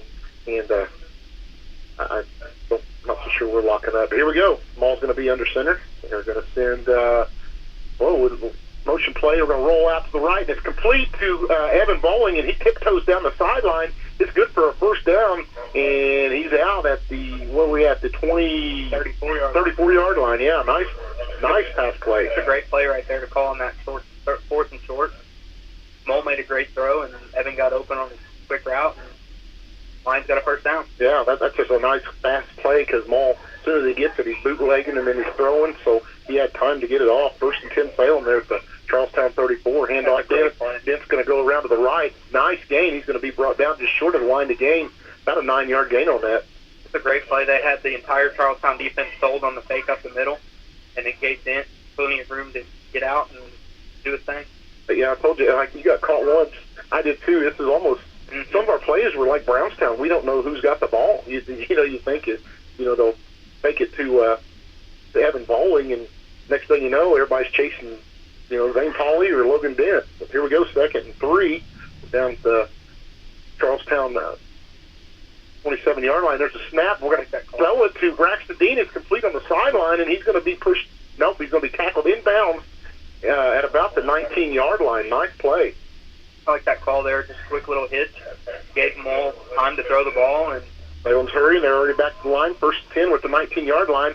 Pitch play to Logan Dent. He's going to take it around to the right, breaks one tackle, gets wrapped up, and he gets drugged down after about another 8-yard gain. Salem's offense is moving here. I don't think Charlestown will waste the timeout to slow them down because if they score quick enough, they'll get the ball back. But here we that's go. what they need right now. They're already back at 2nd and 3. There's the timeout. At the 12-yard line, and Charlestown is going to take their last timeout of this first half with 1:08 left to go here for halftime. I think we're just going to stick with you because you're going to hear a bunch of commercials here in a little bit. But one thing I do like about Coach Gleason is he is very good at time management. We saw that last week. I mean, he almost had me nervous. We had it down to 4.9 seconds before we finally got the timeout. But he's very good at the time management. And he's showing it here, 1:08 left. And we're 2nd and 3, and we're down to the Charlestown 12-yard line. If I'm not mistaken here, Salem still has a timeout, I believe. Yes, we do. Yep. He's done a good job of getting them on the line on this drive and running the next play real quickly. So, yeah, I thought us running that hurry-up offense was almost catching Charlestown off guard, which is good because you're beating them at their own game. Because, well, not their own game, but they're not able to substitute and get fresh players in there. So, and if you've noticed, they sub their defensive line about every 2 plays. Mm-hmm. So with Salem running that hurry-up, they don't have the ability to get those fresh players in, and I think it's causing them to slow down a little bit on defense. Well, here we go. 2nd and 3 ball on the Charlestown 12. Ball's under center. There's a snap. Hand off to Dent. He's going to take it around to the left side, wrapped up in the backfield, but he's going to be brought down after gains of maybe 1 yard. I think he got a yard out of it. Salem did well in the quick passes. I like to see one here. Here we go. We're already back to line. 52 seconds left, 3rd and 2. And that was a quick handoff to Bowling up the middle. He's going to get a first down. That's a great play. Yep. Going to bring it 1st and goal for Salem. So we'll stop the clock with 47 seconds to move the chains. And there it goes. It's rolling. You better hurry up, guys. We're down to 40 seconds. We're going to hurry up to the line. 35 seconds. And ball's going to be under center. Here's a snap. Pitch to Dent. Dent's going to take it around to the left, and he's dancing around, and he's in for a touchdown. Salem Lions.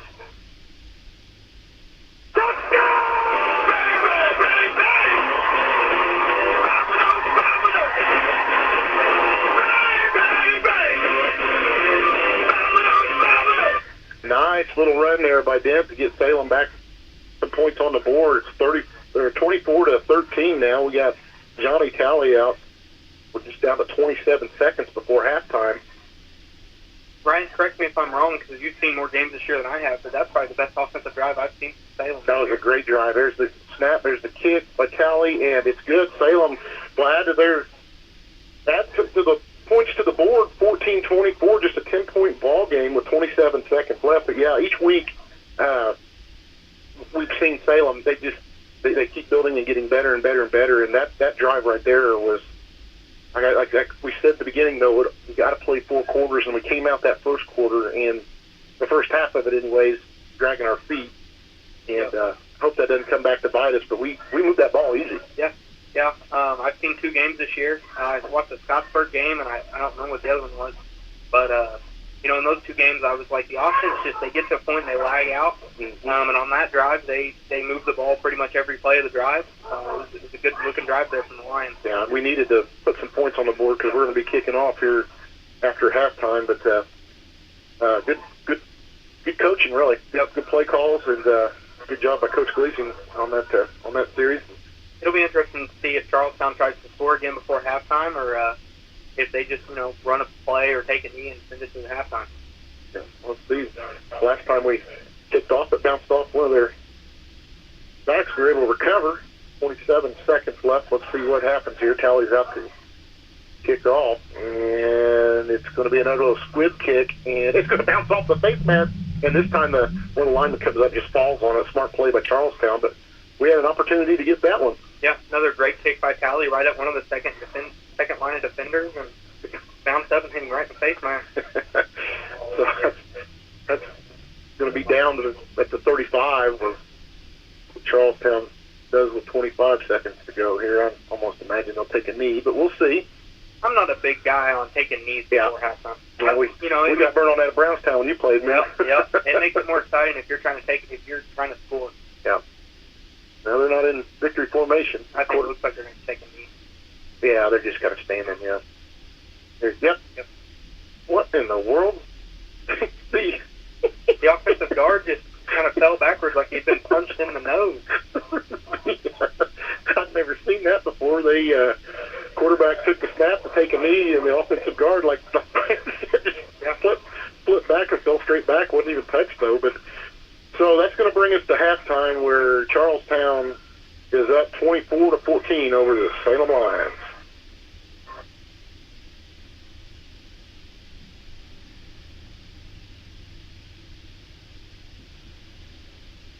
This is Becky White from WSLM, and I'm here at the beautiful John Jones showroom in Salem, Indiana for the John Jones Auto Minute. Are you ready for some football and fantastic deals on wheels?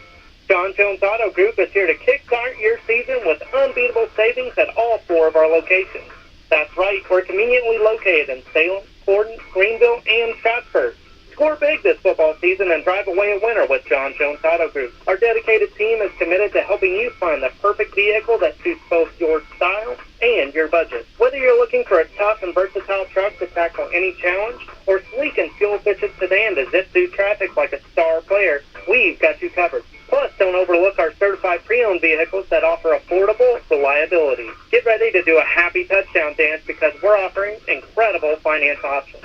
Our finance team will work their magic to secure the best rates and terms tailored to your needs. Touchdown, and there's more. John Jones Auto Group is offering game-changing incentives, lease specials, and low APRs. Make this the perfect time to drive home, a deal you won't find anywhere else. Don't fumble this opportunity. Visit John Jones Auto Group today at any of our 4 locations. Or you can check us out online at johnjonesautogroup.com. And remember, you see so many because they pay so little. If you're looking for the best Mexican food, stop in today at El Camino in Salem. And don't forget to stop in before the game or come in up until 10 p.m. on Friday or Saturday. Come in during lunch for great specials during the week starting at just $5.65. The Speedy Gonzalez for $5.65. A taco lunch, $5.65. The quesadilla or enchilada lunch for just $5.65. Or try your choice of lunch fajitas for $9.95. Or the burrito zapada. New menu coming soon at El Camino in Salem. And they're hiring servers. Weekly specials include Tuesday's taco special. Buy 3, get 1 free. And Sundays, kids' meals are half price. Whether you stop in before or after the game, El Camino's is something for everyone in the family. Open till 10 p.m. on Friday and Saturday. And weekdays 11 a.m. to 9 p.m. Stop in at 403 South Main Street in Salem. Or call ahead at 812-586-0199 for carryouts. Get ready for the new school year with some custom school swag from Tees and Tumblers on the Square in Salem. The new school year and football season is right around the corner, and you'll want to come in and get your school's logo put on a variety of products to show your school spirit. Their back-to-school special is a logo tee of your choice with a tumbler for just $35. Located on the northwest side of the square, Tees and Tumblers offers a variety of pre-printed items where they can custom make your items in the store. They have custom can koozies, air fresheners, and lots more. The possibilities are as endless as your imagination. Call 812-508-6199 or stop in and see the staff at Tees and Tumblers today. It's almost time for Halloween Boo Bash 2023, coming up at the Stevens Memorial Museum in Salem on Saturday, October the 28th from 5 to 6:15 p.m. Bring the kids to trick-or-treat in costumes and make your way through the grounds of the museum as you visit booths decorated by local businesses, civic groups, and organizations in the community. The event is free and all are welcome. Bring the children in costume and stroll the museum grounds on Saturday, October the 28th from 5 to 6:15 p.m. If your business, church, or group would like to participate, call 812-620-7271 or email WSLMradio@gmail.com for more information. Fantastic Sam's Cut and Color is hiring stylists. If you're driven, creative, and ready to make an impact, then we're looking for you. We offer competitive salaries, flexible schedules, and professional training. So bring your creativity, style, and drive to your local Fantastic Sam's today and show us what you've got. Fantastic Sam's. Real salon experiences. Real savings. Real fantastic. Stop by Fantastic Sam's in Salem today or visit their website at fantasticsams.com. Things change. Insurance should too. Jason can help to see if you're covered for life's constant changes. Call Jason Petmeyer, your Washington County agent, at 812-883-2995 or visit infarmbureau.com. After a joint surgery, injury, or illness, Meadowview and Salem Crossing are the best choices for helping you recover. Our Moving Forward rehabilitation program offers a full range of therapies. We're here to help you return home safely with the skills you need to live life on your own terms. Meadowview and Salem Crossing, two great options for your rehabilitation. To learn more, visit asccare.com or call 888-996-8272. The 29th Annual Campbellsburg Country Festival will be held October the 13th through the 15th. Be sure and mark your date on your calendars and come out for food, fun, and lots of flea markets, music, and fellowship with your neighbors. Registration for the Miss Country Girl pageant is open now. The pageant will be a festival kickoff event at the West Washington High School on Thursday, October the 5th, before fall break. Open to any girl in Washington County. The Campbellsburg Country Festival would like to invite local churches to provide a booth, games for kids, and upcoming festival entertainment. For more information, contact Whitney Clements on Facebook.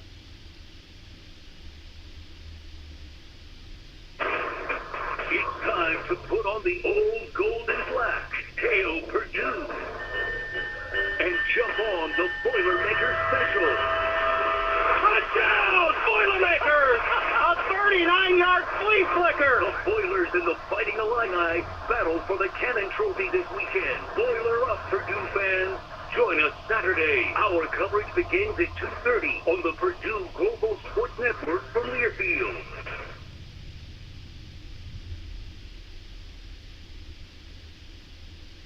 Let's get on our feet and give a big hand to the starting lineup at McDonald's here in Salem. The quarter pounder is coming on the field. Filet of fish and those golden delicious fries are warming up on the sidelines. And now for the feature star of the night, the Big Mac. You score every time with a hot, fresh meal from McDonald's in Salem, whether you're there for breakfast, lunch, or dinner. Take a time out and stop by before or after the big game to check out their all-day breakfast menu or value menu. Download the McDonald's app and you can get great deals on delicious tastes all day long, including buy 5 McCafe drinks and get one free. You'll score every time with the wife and kids when you make a touchdown at the Golden Arches right here in Salem. And don't forget, McDonald's has gift cards so you can give that great fresh taste all season long. Or stop by 601 South Main Street today. And be sure to tune in on Wednesday nights at 7 for WSLM. We'll be broadcasting live at McDonald's for Coach's Corner. This is Becky White from WSLM, and I'm here at the beautiful John Jones showroom in Salem, Indiana for the John Jones Auto Minute. Are you ready for some football and fantastic deals on wheels? John Jones Auto Group is here to kickstart your season with unbeatable savings at all 4 of our locations. That's right, we're conveniently located in Salem, Gordon, Greenville, and Scottsburg.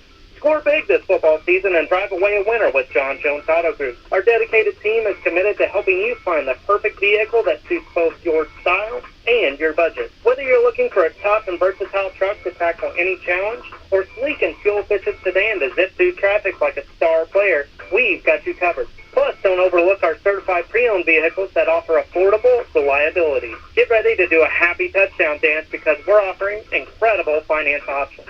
Our finance team will work their magic to secure the best rates and terms tailored to your needs.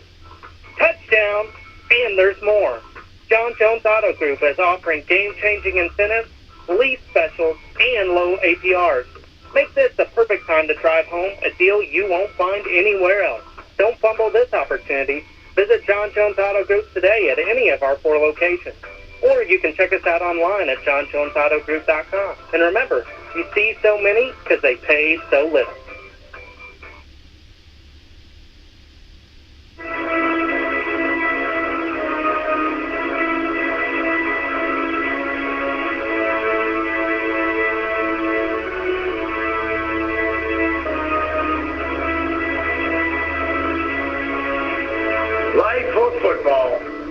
The margin for error is so small.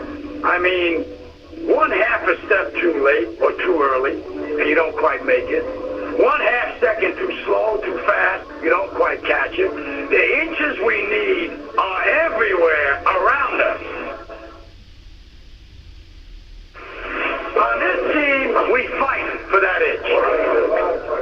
On this team, we tear ourselves and everyone else around us to pieces for that inch. Raw with our fingernails for that inch. Because we know when we add up all those inches, that's going to make the difference between winning and losing. Between living and dying. I'll tell you this, in any fight, it's the guy who's willing to die who's going to win that inch. And I know if I'm going to have any life anymore, it's because I'm still willing to fight and die for that inch. Because that's what living is. Now, I can't make you do it. You got to look at the guy next to you. Look into his eyes. Now, I think you're going to see a guy who will go that inch with you. You're going to see a guy who will sacrifice himself for this team because he knows when it comes down to it, you're going to do the same for him. That's the team, gentlemen. Now, what are you going to do?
suit up and get out there and play? Oh, I'd love to. I'd love to see number 12 out there. QB.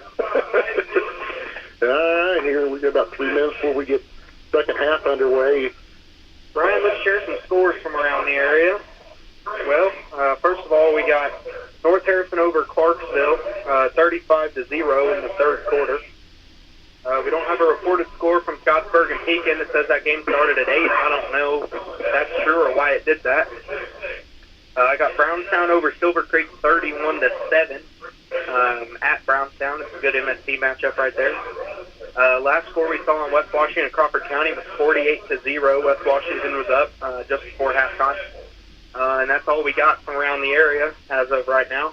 We also have Providence over Corden, 44-0 in the second quarter.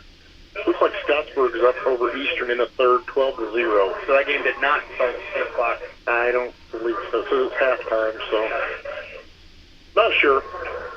But here at Charlestown, they're leading your Salem Lions 24-14. Then like Salem come out, second quarter had a lot more life. Like you said, one of the better drives we've seen all season when they put that last score on the board. We lost the opening coin toss and Charlestown deferred, so we're going to have to kick off to them. So it'd be nice to come out, hold them, and then put some points on the board, and we got ourselves a ball game then. Yeah, hopefully this halftime break gave the Lions a little bit of a refresher, and hopefully they were able to get their air back in them and come out with the same energy they finished that last drive in the second quarter with. Yeah. It looks like we've made some adjustments, too. Maul looked like he had a little bit more time back there towards the end of the second quarter there. First quarter, he just didn't have any time at all. So they made some blocking adjustments or different play calls or whatever, but Small's had a little bit more time to make some things happen. Yeah, I think one of the problems the Lions had in the first quarter was they were too one-dimensional. Yeah. Charlestown knew pretty much every play they were going to run was going to be a run play. In that second quarter, they started to throw the ball around a little bit. Small completed a couple passes, and I think it got Charlestown back on their toes a little bit. So hopefully Salem can continue that same offensive stride coming out in the third quarter, and hopefully they get a big stop in the first drive of the third quarter. Yeah. Like to see, I think Zane Pauley, he only got one handoff, and that ended up in a fumble, but he's usually one that, when we say his name, he's breaking one loose. So hopefully we'll see him break a big one here this second half. They've been feeding Logan Dent the majority of the plays that first half. Evan Bowling's had a few handoffs up the middle. He was able to catch a pretty good pass for a much-needed first down. I think it was third or fourth down, and then it'll pass to Evan Bowling. So yeah, I think it was that fourth and short there, and that really gave the Lions life to score right before halftime. Hopefully they can come out and they can contain that quarterback. We haven't really seen him throw the ball much in this game so far. I think that I think they've been relying on the run, and I think if Salem can come out and stop that, then I think that'll be able to help them get the ball back and hopefully get a stop. Yeah, I think we've only targeted Braxton Dean one time, too, if I'm not mistaken, when she was able to catch off of a tipped ball. But there was one pass on that last drive they threw to him, short little hitch route, and he gained 10, 15 yards off of it. I think they need to put the ball out up in the air a little bit, kind of see what happens. Throw it till they won't let you no more.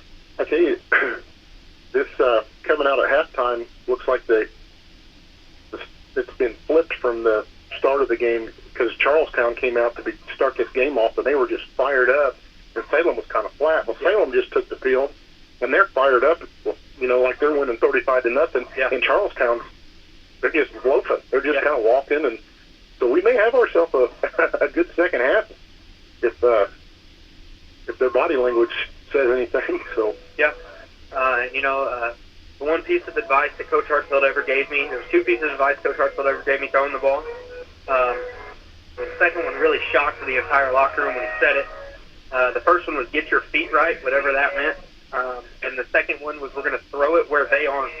That kind of caught everybody in the locker room as a surprise of obviously. But looking back at it, it makes sense. You got to throw it to where they're not. And hopefully the Lions can come out and put the ball in the air a little bit. I think Charlestown can contain our run game. But I think the receivers getting short routes open, and I think giving Mull some time to throw the ball, I think this game could really get interesting real quick here. Yeah. Football is a very complex game, but when you break it down and you stick with the basics, like Coach told you, I mean, sometimes the obvious is what we need to do, you know? So that's pretty good insight to hear. Hartsfield, he had a pretty good tenure here at Salem, had a good bunch of kids, and moved on, went to coach at Texas. Yep. And it blows my mind that he went to be a quarterback coach down there. You two had a love-hate relationship back in the day. Oh, we absolutely did. Oh, yeah. Him and I would stand there on the sideline in each other's face and just go at it.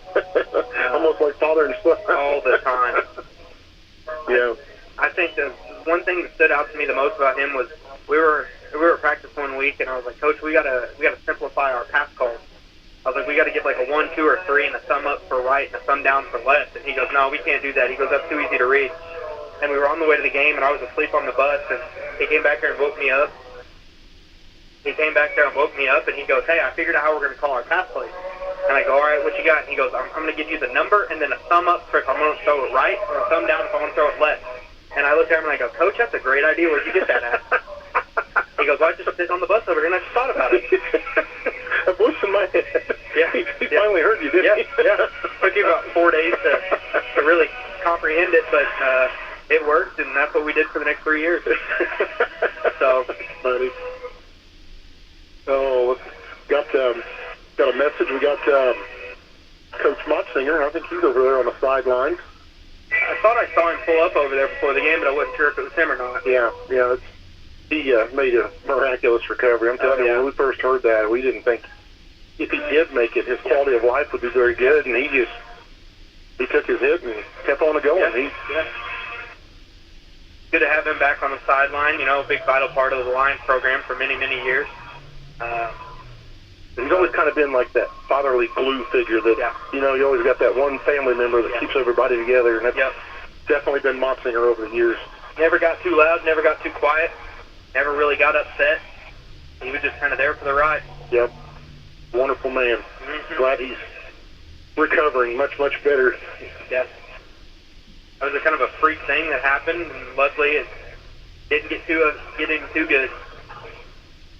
Well, here we go. Salem, Johnny Talley's bringing his kickoff team out there to kick off to Charlestown to get this second half underway. We've got 24 minutes to determine who will be the victor. Charlestown has the lead by 10, 24-14. Yeah, the Lions look a lot more energized coming out of this halftime here. Look like they got a bit of life in them. We'll see how this goes. Here we go. There's the whistle to get our second half underway. Talley's going to get the kick underway, and it's going to be a short little squib kick, and it's going to bounce off the hands of the second line there, and he's able to fall on it before Salem can get back to it. Like he's going to be spotted down at around the 28-yard line, it looks like. Charlestown will get their first possession of this second half. Another one of those on-the-ground kicks there from Talley that just takes a few hops, and they're hard to gather. He's going to be missed next year. He's really cut. Last year he was injured and kind of had a down year. This year this is the best year I think I've ever seen him play. Well, here we go. 1st and 10, Charlestown. They're at their own 28-yard line. They're going to line up in the shotgun. 3 wide receivers set. They're going to send 1 wide receiver in motion, and the quarterback's going to keep it, just run it right off tackle, dragging some of the defenders with him. He's going to be brought down after, it's like about a 9.5-yard gain. He's just short of a first down. They might give it that. They did. That's the main play that Salem needs to stop defensively here, and I think this game turns around. Yeah, that's a pretty easy first down there for him. That quarterback, he's the real deal. He's an athlete, and he's got size. And so 10-yard gain for Charlestown's first play of this second half. 1st and 10, they're at their own 38-yard line. The quarterback's going to be under center. It's going to be that toss. They run up right up the middle here. There's a snap, and they take the toss, and they throw, and it's complete. And he's going to fall down right around the 46-yard line, I believe. We haven't really seen them, Charlestown, throw the ball much this half. We were talking about it at halftime. But I think that's going to be a vital part of their game coming out of halftime. I think they are going to have to start throwing the ball. Yeah. Or I don't think they're going to have to set they did in the first half. A nice little pass play there. They're going to spot it there at the 44-yard line. It's going to be 2nd and 4. Charlestown's going to be in the gun. 2 backs in the backfield. They're going to hand off to one of the backs, and he's hit immediately, slips out of Brady Briscoe's hands, and is stopped as he tries to turn the corner after about a 1-yard gain. It's that. Nice defensive play. That's the second time that Brady's had somebody in the backfield, and he's just been able to slip out of his grasp. This is a great tackle there by Blake Norman out here in the open field. We saw him make one great tackle down by the goal line in the first half, and sometimes those tackles can get hard to make. Yeah, that was they did a very good job of containing there, and Norman had a really good stick. To the defense here, you got to watch the quarterback power straight up the middle here. That's what they've been running on this 3rd and short. 3rd and 4, balls at the Charlestown 44. Quarterback's in the gun, and looks like he's going to bootleg it out. Good call, Brennan. Yep, we got a hold. They're going to call it. Quarterback's going to take it all the way across midfield and get brought down at about the 44-yard line of Salem, but this is coming back on a hold. It was a great defensive play there by Evan Bowling to force him back inside and draw the hold. That's a lot of green. The been their own worst enemies. Charlestown has. That was a huge run by that quarterback. Oh, they're calling offsetting penalties. Wow. Face mask on Salem, and then they had the hold on Charlestown. So we still come out ahead on that one because they had that first down and then some. They were in our territory. Yeah. So that was going to be 3rd and 4 again at the 44-yard line of Charlestown. They're leading 24-14. We're down to 9:30 left in the third quarter. They might run that same play here, just quarterback up the middle. Quarterback's going to be in the gun. There's a snap, and he's going to throw it. He throws it to the right. It's completed the 50, and he is going to be tackled right where he caught it inbound. What did you see? That was an uncomfortable tackle. His head got in between two of the Lions defenders. Ooh, yeah, he's down. Yeah, he's feeling it. Yeah, he's looks like we're going to have an official's timeout here. We'll take a quick commercial break where they attempt to.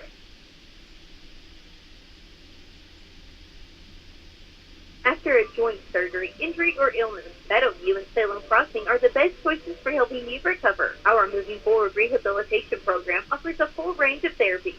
We're here to help you return home safely with the skills you need to live life on your own terms. Meadowview and Salem Crossing, 2 great options for your rehabilitation. To learn more, visit asccare.com or call 888-996-8272. We're back. That player was able to get off on his own accord. There's a snap. They're going to hand off to the running back, and he's going to take it up the middle. Be brought down after about a 4 or 5 yard gain. It's going to be at the 45-yard line where they're going to spot that ball. I think they're going to have number 7 in the concession protocol. That's what I was thinking too. Yeah, you saw that tackle, and he's sitting over here on the sideline with his helmet off. It'll be 2nd, 6, 4-yard gain off the Salem 45-yard line. Quarterback's going to be under center, 3 wide receivers to the left, 1 running back. There's a snap and a handoff to the running back, and he is going to break a tackle and be nailed by, I think that was Noah Dalton. Yes, nice tackle at the 40-yard line. He drove that guy back.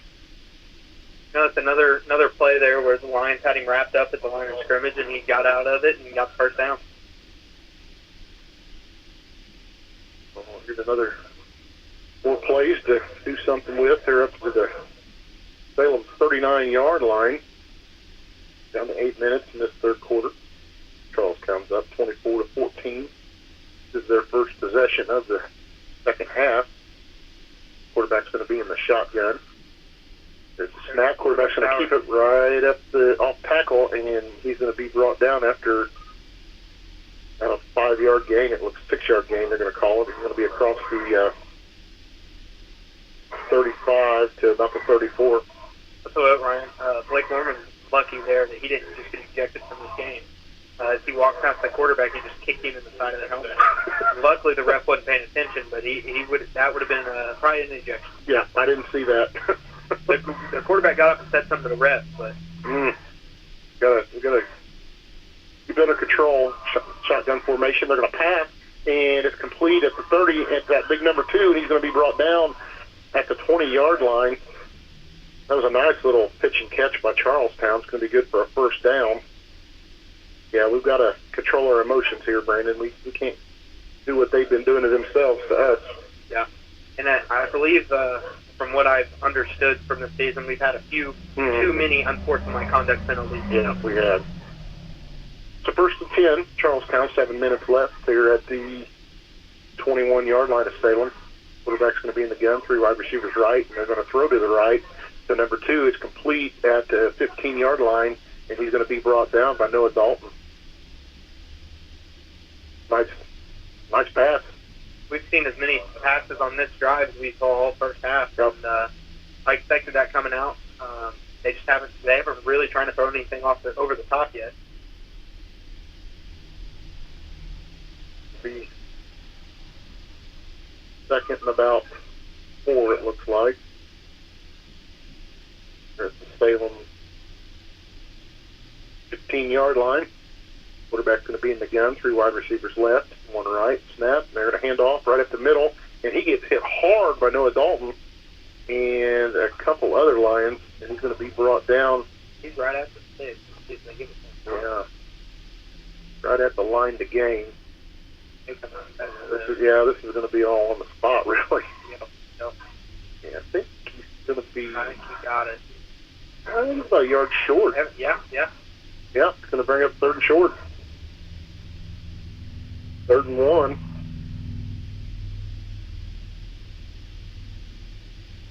Down at the 12-yard line of Salem. This is going to be something right up the middle. Yeah, that's going to put him a 1st and goal. There it is, quarterback sneak right up the middle. Pretty good defense by Salem, though. They got what they needed. They gained about 3 yards, 2 yards on that. Going to calm down at the 10-yard line.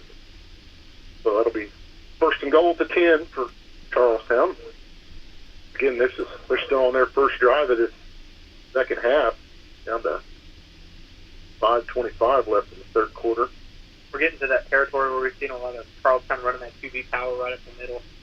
Pretty much every play we've seen them run inside the 10-yard line in that play. 1st and goal. They're at the 10-yard line. They're going to line up in the shotgun. The ball's on the right hash mark, close to the home team. There you go. Quarterback right off tackle, and he's wrapped up by a handful of lines. Still refusing to go down. Finally goes down. That was just good effort by that quarterback. He's forced down at around the 6-yard line, it looked like. That was a great defense there from the Lions. I think that's the first time we've seen them all night stop them under 5 yards. Yeah. Great tackle, and he got out of it, but there was another line of defense right there to take him down again. Yeah, that was a good aggressive defense by us. Like you said, they hit the line and they weren't able to bring him down. But, that second line of defenders got him. That's going to be bring up 2nd and goal with the 6-yard line. Quarterback's going to be under center. 1 running back. There's the snap, handoff to the back right up the middle, wrapped up by Noah Dalton. That was an awesome play right at the line. He's going to get about 2 yards on that. Did you see how quick Noah came from the outside? Yeah, and he wrapped him up real well and threw him down and got the stop, and now Charlestown's in a 3rd and 5. Yeah, 3rd and goal at the 5-yard line. That's our defense is pumped up. They're out there high-fiving, so they're playing with some aggression. Yeah. Hopefully they can get a stop here, and hopefully the offense will come out and drive the field and get a touchdown. Here we go. I wouldn't be surprised if they throw the ball here. Quarterback's going to be in the gun. They're going to send a receiver in motion. They're going to... Wow, what a play. Keep it and run it in untouched. What a play. The touchdown was a good play. They faked the handoff to that wide receiver that was in motion, and then the quarterback just kept it. I think we bid on that receiver, didn't we? Yep. You know, we haven't really seen that look all night. They haven't really sent any of the receivers in a flat motion like that. And he faked the handoff and ran right up the middle and touched. That's his 4th rushing touchdown of the game tonight. 30 points now for Charlestown versus our 14. You know, we're going to see them keep their offense up, go for 2. Again, I don't think they're trying to rub anything in. I think it's just they don't have a kicker. Yeah, Salem can get a stop here. It's still a 2-score game. Yeah. So hopefully they can get a stop in the 2-point conversion and go down and score. Quarterback's going to be in the gun. Ball spotted at the 3. There's a snap. Quarterback's going to keep it and dance around. He just falls in, untouched again. So the 2 points is good. So with 3:45 left in the 3rd quarter, Charlestown leads 32-14.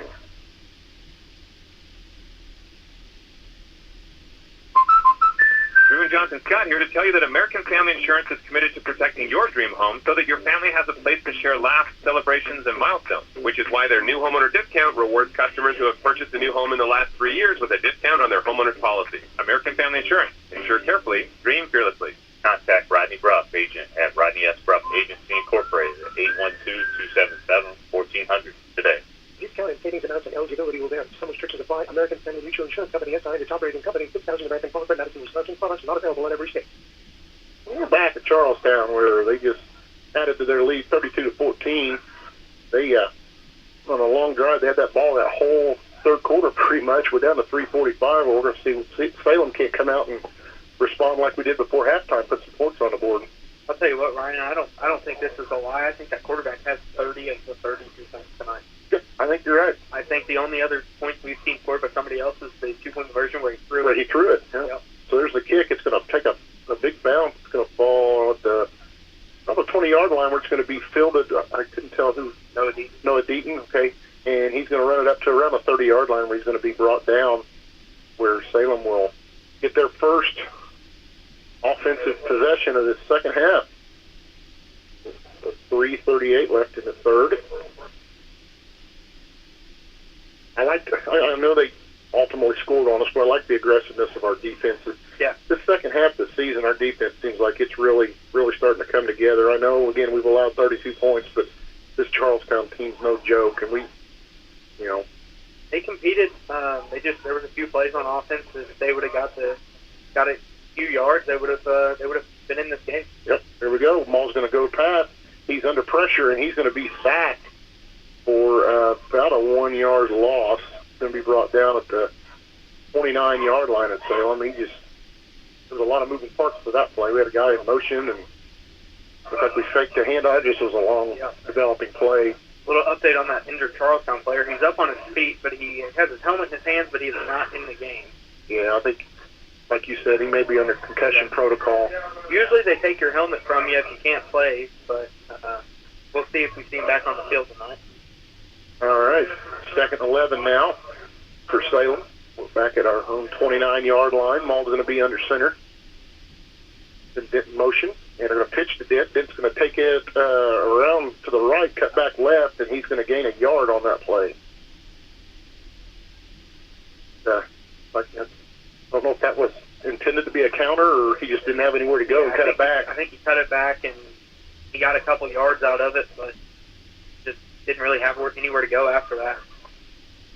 Bring up 3rd and 8. Wood says 9. I'm pretty sure that's 8. I think it's getting 2 yards. Yep. I think they fixed it up. They did fix it, okay. Down to 2:15 left in the third quarter. Got to put the ball in the air on this play. Ball's under center. They're snapping. They're going to get it aired out to Braxton Dean. Is complete, but he's going to be short of the line to gain. He's going to be forced out. We needed the 40, and he's going to be forced out at the 37-yard line. You got to go for this here. Punting gets you nowhere. Yeah. There's a flag on the holding on Salem. Well, I don't know. Yeah, I didn't see that laundry out there. So it's going to make it a 3rd and 8. That's what they do. Pushing them back, so I believe it's going to be 3rd and 8. It was a 5-yard holding. Oh, it wasn't holding. What was it? I think it was a little hand space. Okay. So just a 5-yarder? Yep. 3rd and, about 13? Yep. Ball's going to be back at the on the 26-yard line, it looks like. 27. Looks like the officials are talking there. He didn't signal holding. He signaled like a hand to the face or something like that. The Lions moved it back. Moved back another 5 yards there. And they are. What in the world are y'all doing? I guess it was a holding. He made the wrong signal, but... Yeah, that moves us way back. Yeah, like you said, that should be 3rd and 18. Now it is. I like a post route over here to Braxton Dean up the middle field. There's a snap, and we're going to pass. There you go. It's going deep for Braxton Dean. Is complete at around the 50-yard line, and nice little pitch and catch. That was a nice pass. It's going to be just short of the 50 at the 49, 48-yard line. They're going to call it. Pretty good throw there from Mole there for the first down on a long 3rd down. Yeah, that was a nice play. We definitely needed that. Keep our drive alive. Bucks down to... I think really the only incompletion Mole's thrown today has been the one that got batted down at the line. Other than that, it's hit on every pass. Yeah. 1st and 10 Salem at the 48. Mole under center. Then St. Paul in motion, pitch to Dent. Dent's going to take it up the middle. He breaks one tackle, and he's going to be wrestled down across midfield at around the 47-yard line. It's a great cut up the middle of the field there by Dent. If he'd have kept running outside, he wouldn't have got anywhere, so he cut it up and gained 5. Still waiting. Keep your eye on Zane Pauley. I'm still waiting to see him get one and bust one loose. Last week he had a 39-yarder. A good time for it. Yeah. Getting down near the 4th quarter here. Down to a minute left in the 3rd.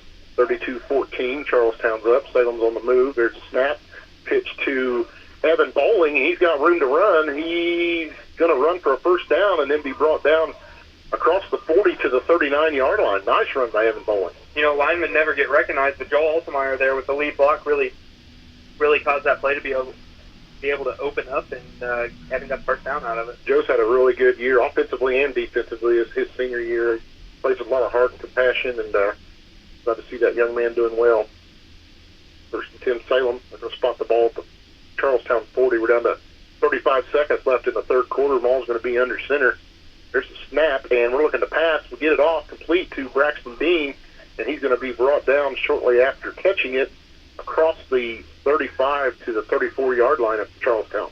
Another quick pass, another completion, and a 6-yard gain there. We're moving the ball well. There's a quick play pitched to Dent. He's going to go. Legal shift on the Lions, I believe. He's going to take it up they the middle. They may 12 on the field on Charlestown. We do have a. Charlestown tried to sub, and the Lions got on the line quick, and let's see what it does here. Yeah, we did hit that pretty quick. Let's see.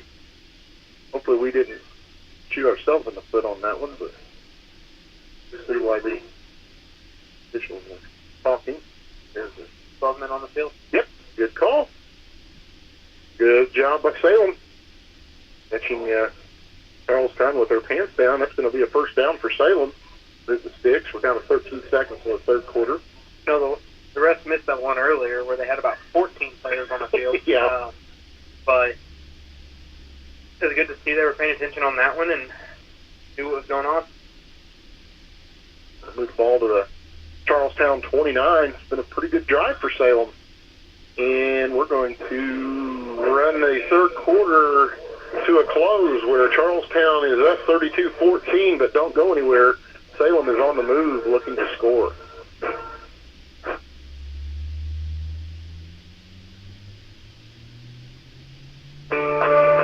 Are you shopping for a new home or looking to refinance at today's interest rates? FirstHarrisonMortgage.com should be the next stop in your rate shopping. It might just be your last. First Harrison Mortgage offers aggressive rates for first-time home buyers as well as VA, FHA, USDA, and conventional mortgages. You can even get pre-qualified now to know how much home you can afford. Visit FirstHarrisonMortgage.com today. Equal housing lender. And we're back. Start of the first quarter. We've got 12 minutes left in this contest to see who the victor is.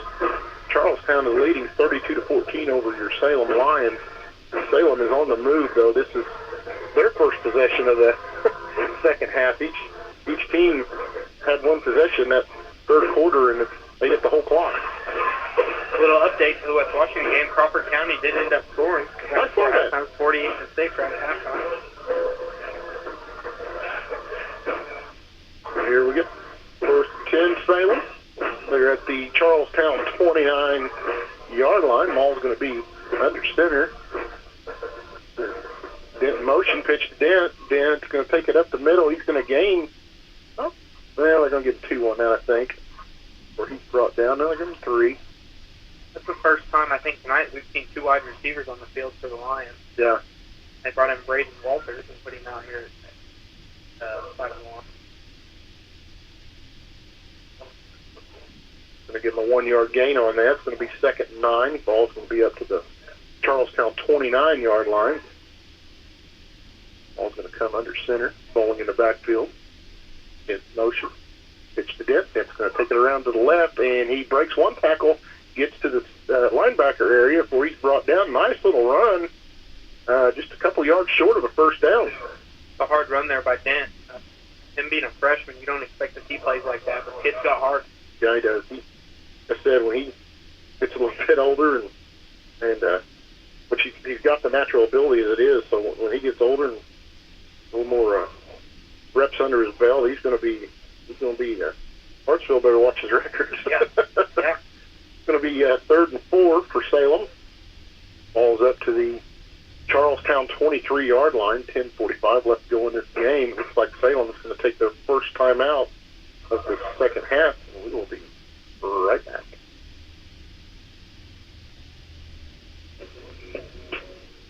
Get ready for the new school year with some custom school swag from Tees and Tumblers on the square in Salem. The new school year and football season is right around the corner, and you'll want to come in and get your school's logo put on a variety of products to show your school spirit. Their back-to-school special is a logo tee of your choice with a tumbler for just $35.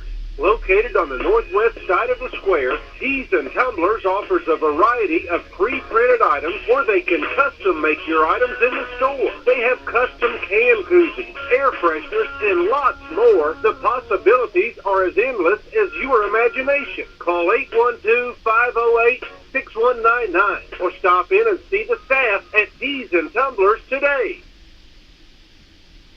We're back in Charlestown. Salem's on the move, 3rd and 4. They are trailing the Charlestown Pirates, 32-14. I'd really like to see the Lions put the ball in the air here. The last few passes they've thrown have been completions, and the receivers have been pretty open. So hopefully they'll do that again and maybe get in the end zone there. Coach has up his sleeve. They're going to send Pauly in motion and a quick pitch there to, I couldn't even see who had that. Was Dent. Was that Dent? Yep. It was one of those Brownstown misdirection plays. I couldn't tell. I was watching the motion man, Pauly, and Dent brought down after a gain of a couple. It's going to bring up 4th and 1 at the 21-yard line of Charlestown. It's a big play here for the Lions. What do you think? Quarterback sneak or? I think they might just run this right up the middle with Evan Bowling. Let's see. Here we go. 4th down. Ball under center. There's a snap, and they're going to hand off to Bowling, and he gets. No, I'm sorry. That was Logan Dent. He gets a 1st down and then some. He's going to be brought down almost to the 15-yard line. Dane Pauly got ran over there by Dent. He came off the line, and Dent ran right at him, and Pauly wasn't moving, so Dent pushed him out of the way.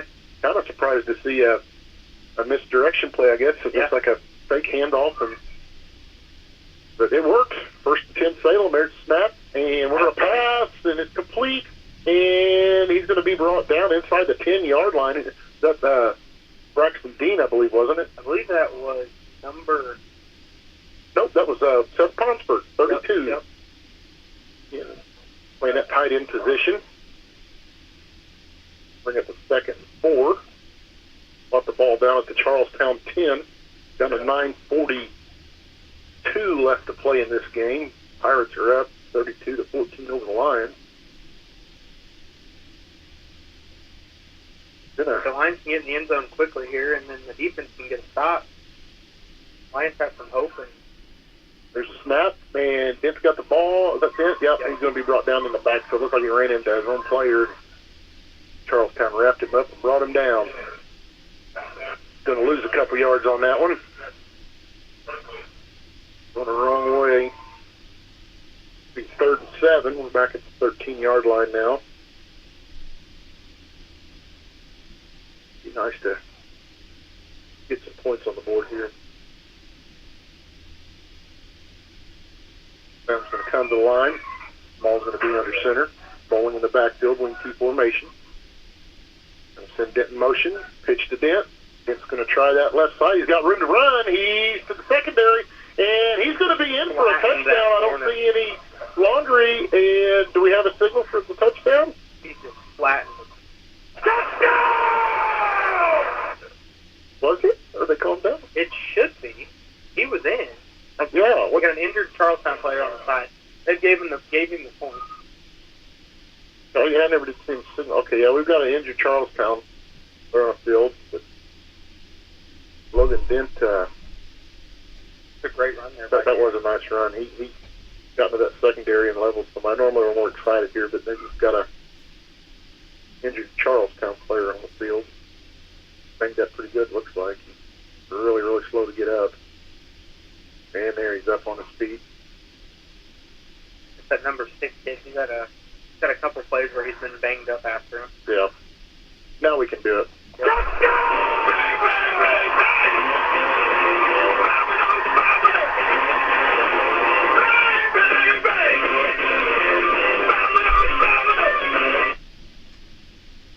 Next little run, it's going to bring the deficit to 12, 32-20. Salem is trailing. We're keeping our offense on the field to go for 2. Like a shoulder.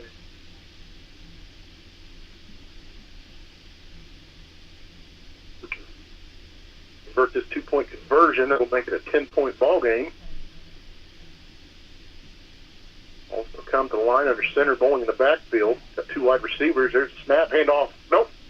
Going to throw it. It's good. It's a great throw there. Yeah. Complete to Seth Ponsford for the 2-point conversion. That was a nice. Yeah. That was a nice, well-designed play, too. Yeah, after the, it was nice seeing Mole stand in the pocket, take a hit there.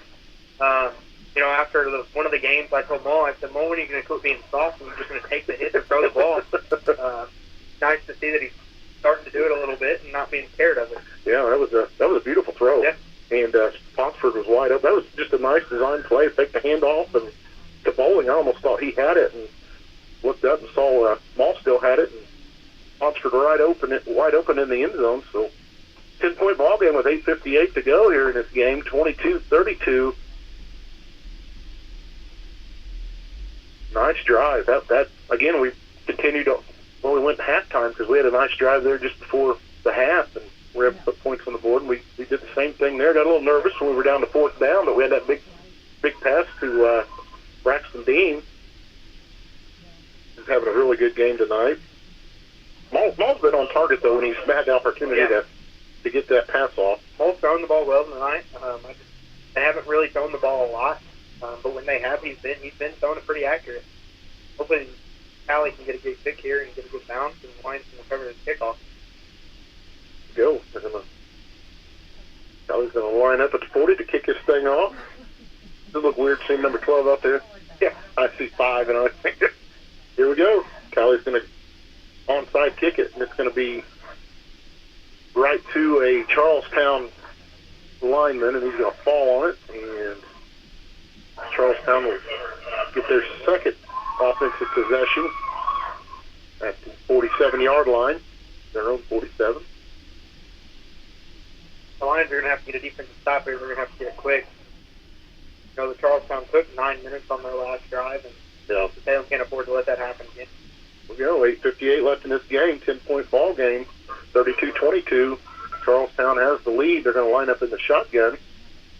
There's a snap, and the quarterback's going to keep it and roll around to the right, and he's able to turn the corner, and he gets, oh, no, we got a flag. Should be a flag on the quarterback for trying to hurdle there. Oh, okay. That is illegal in high school. Actually. I didn't know that. Yep. The rule states that the defensive player has to leave 1 foot, and as you saw there, the Lion defender was standing straight up, and the Charlestown quarterback tried to jump him, and now you got an injured Pirate back there in the huddle. Thinking the defender there was Zane Pauley. Could be an unsportsmanlike conduct on Charlestown. Huh. I didn't know that rule. It's just a safety net for. Yeah, it makes sense. Yep. That's that number 7 again, I believe, isn't it? That's hurt. I think so. I think he's just got a cramp in his calf or something. Oops, some players are tripping over him. Yeah, that's what they're stretching his leg out there. Nope, number 7's up there dancing. I think it's maybe number the running back. Okay. Or number 6. Every one of those 3 players is both the exact same size-wise.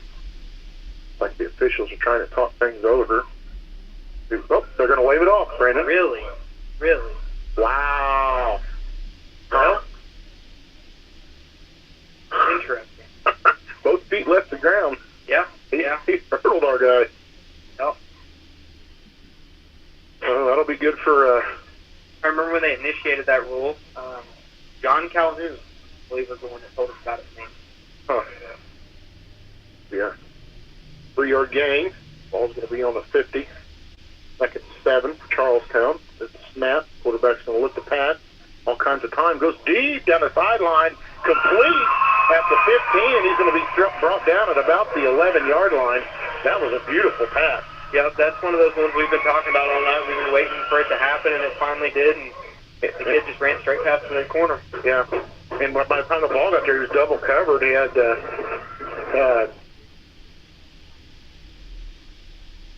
Noah Deaton and Zane Pauley defending him, but that was just a beautiful pass. Great throw and an even better catch from the receiver there. That's going to move the ball down to the 12-yard line of Salem. We'll be in shotgun formation. Snap, handoff to the running back up the middle. He's going to be wrapped up. That wasn't Lorman. That was a good defense. Bowling, I believe. Was that ball? I thought it was number 7. Had him, yeah. Harris Moore. Nice defensive play by him. He just wrapped him up and brought him down after a 1-yard gain.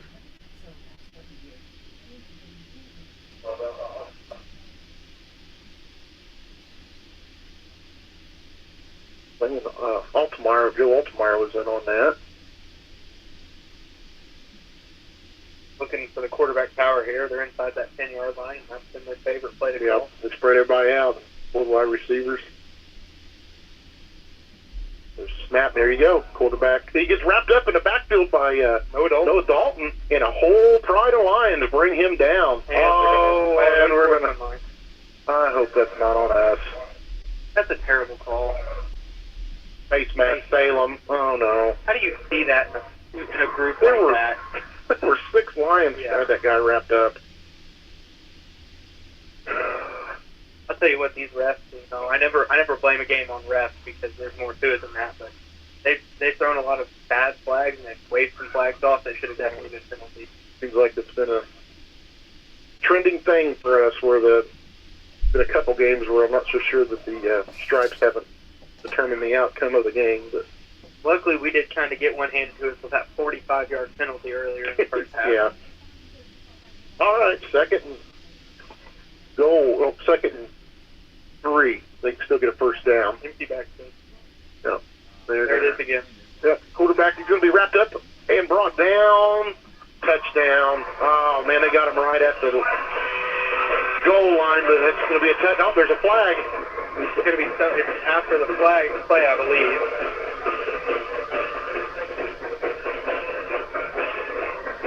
Either way, the touchdown should stand. It's going to stand because it was after the... That's the Charlestown quarterback's 5th rushing touchdown in this game. As you said, man, get the ball to your athletes and let them do their thing. There we go, dead ball. Unsportsmanlike conduct on Charlestown, but that doesn't negate their 6 points. It's going to be 38-22, 6:56 left to go. Offense is going to stay on the field to go for a 2-point conversion. It's going to be a 2-point conversion from about the 18-yard line here. Yep. This might be a little bit more difficult than 3. They have the ball in the wrong spot. The yard too close. Yeah, it is. Yep, there it's a 17. Oh, they take the touchdown away? They did take the touchdown away. Wow. There's a pass. Complete at the 5. And he's going to be... That's going to be a... Oh, the ball came out. They called a touchdown. Salem's got it. They're going to say it's a touchdown. I guess he crossed the line. I don't know if that was a 2-point conversion or what that was. It should have been the 2-point conversion.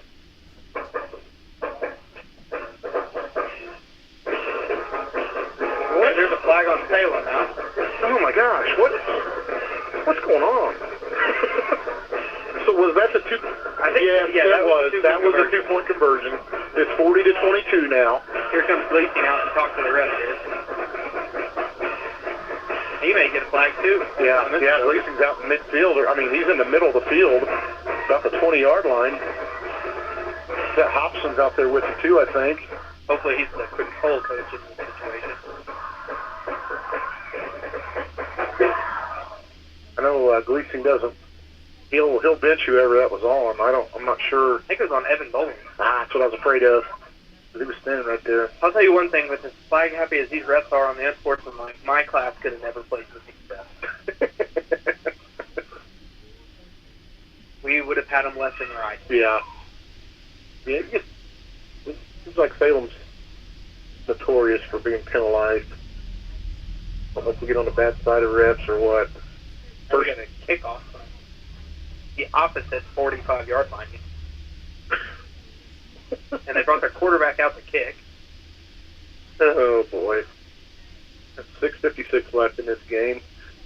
Charlestown's leading 40-22 over Salem. See what, Ryan? There's a lot going on down there. It's been a crazy last few weeks for the Lions. That's like, well, Bowling's still in. That's good. Bowling and Noah Deaton back to receive. That's going to be an onside kick. It didn't go 10 yards.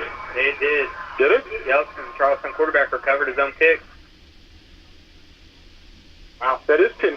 That is 10 yards. It just went 10 yards with 12 yards and it go on. That's the Pat McAfee special right there. For all your Colts fans out there. Wow, that's... Wow. That's just, that's kind of a mental lapse there from the Lions, not looking out for that. And you call, you should have noticed the personnel when you said the quarterback's out there to kick it. Gleason's over there in the rest here. I'm not real sure what his argument here is, honestly. Yeah. That was a great play by Charlestown there. Yeah, Gleason, he's on the field talking to the official. Sure, it's going to stand at the 33-yard line of Salem. That could be the nail in the coffin for us. Yep. There we go. Quarterback's going to be under center. Matt hand off the running back right at the middle, and he just busts through that line. He's in secondary.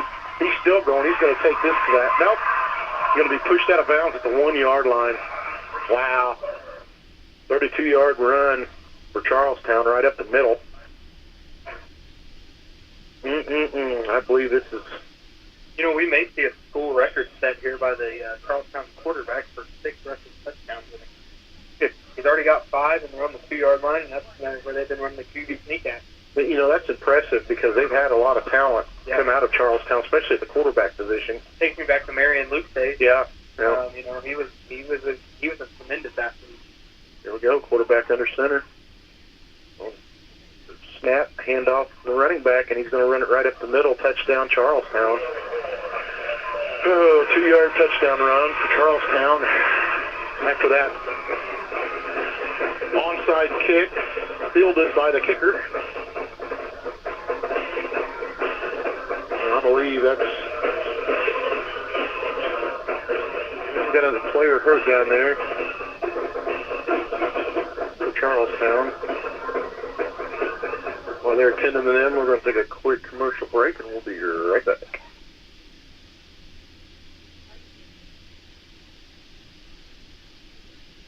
After a joint surgery, injury, or illness, Meadowview and Salem Crossing are the best choices for helping you recover. Our Moving Forward rehabilitation program offers a full range of therapies. We're here to help you return home safely with the skills you need to live life on your own terms. Meadowview and Salem Crossing, 2 great options for your rehabilitation. To learn more, visit asccare.com or call 888-996-8272.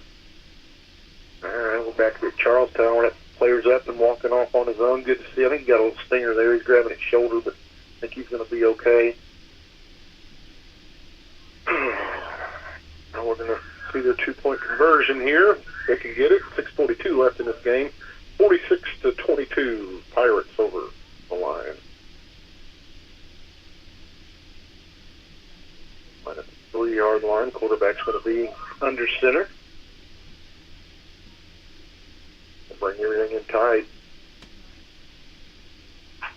One running back. Here's the shift the hand off to the motion man, and he's going to be brought down by Noah Dalton. Wow. No penalty. We got away with one.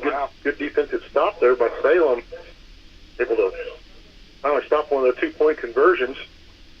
But there's 6:42 left in this game, and Salem trails 22-40.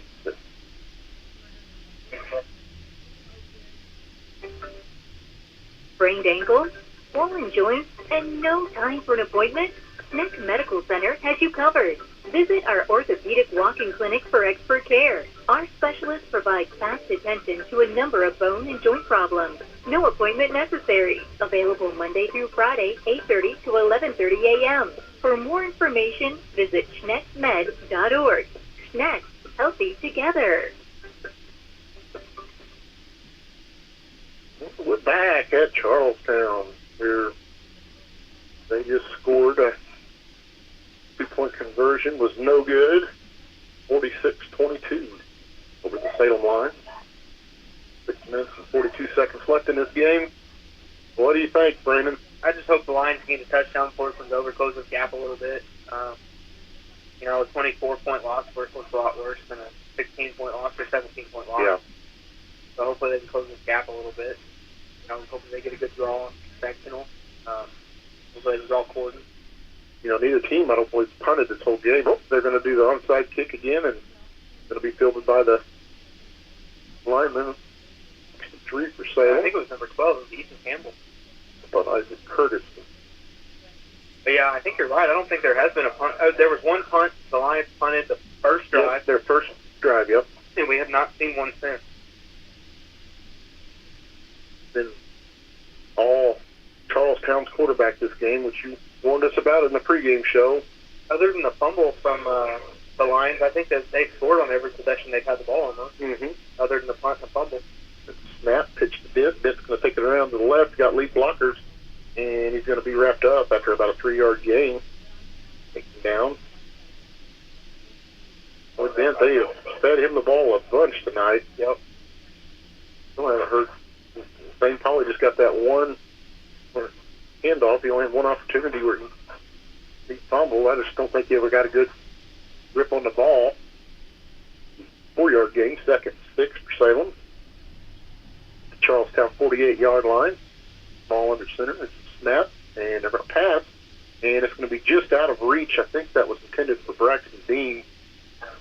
Yeah. I'm surprised we haven't seen the Charlestown defense and sub in the second string yet. Yeah. I don't look to see their quarterback come back out for 24 points this late in the game. Yeah, was Braxton Dean the intended receiver? Ball was just out of reach for him to get an incomplete pass and stop the clock at 6:03. Salem comes back to the line, ball under center. Bent motion, handoff to, I think that was Bowling. Bowling's going to be brought down after about a 1-yard gain. Bring up a quick 4th and 5 for Salem. Down at the Charlestown 47-yard line.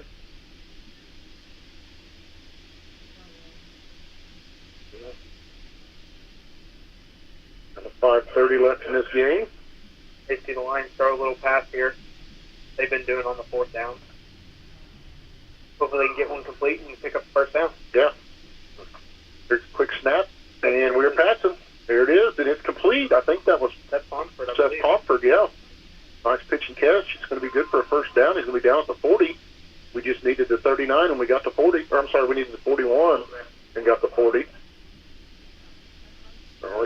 I like how we've been able to convert our 4th downs. I don't think the Lions have failed on a 4th down yet this game. Nope. They've had a couple 4th and 5s and a little bit of longer distances, and we haven't seen them fail on one yet. That's our first possession of the beginning of the game was our worst one. Our very first drive, we've been able to move. There's a snap, and we're going to look at Dean's wide open. He's going deep down the sideline. Dean's wide open. Oh no! Right off his fingertips at the 10-yard line. Oh man, the defender fell down, and he would have walked that in for a touchdown. Yeah, he saw green grass ahead of him, and he got scared of it. Oh my goodness, you can't be any more wide open than that.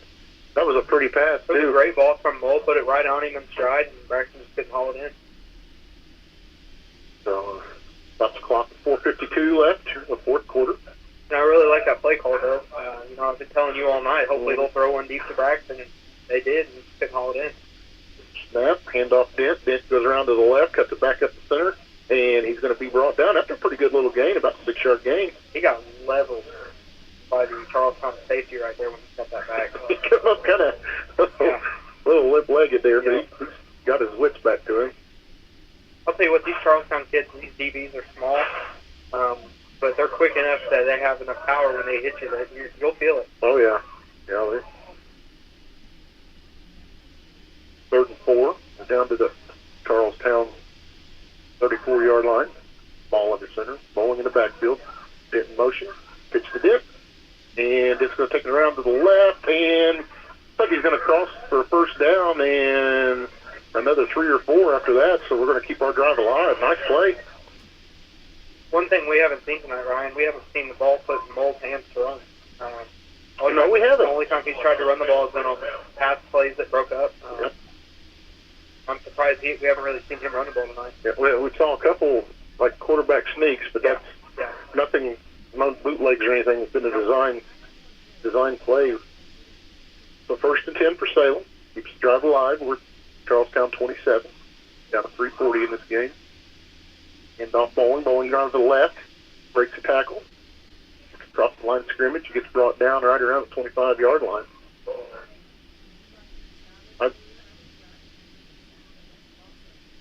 Hopefully the Lions will throw it again down the field and give Braxton another chance to make up for his mistake he made. That was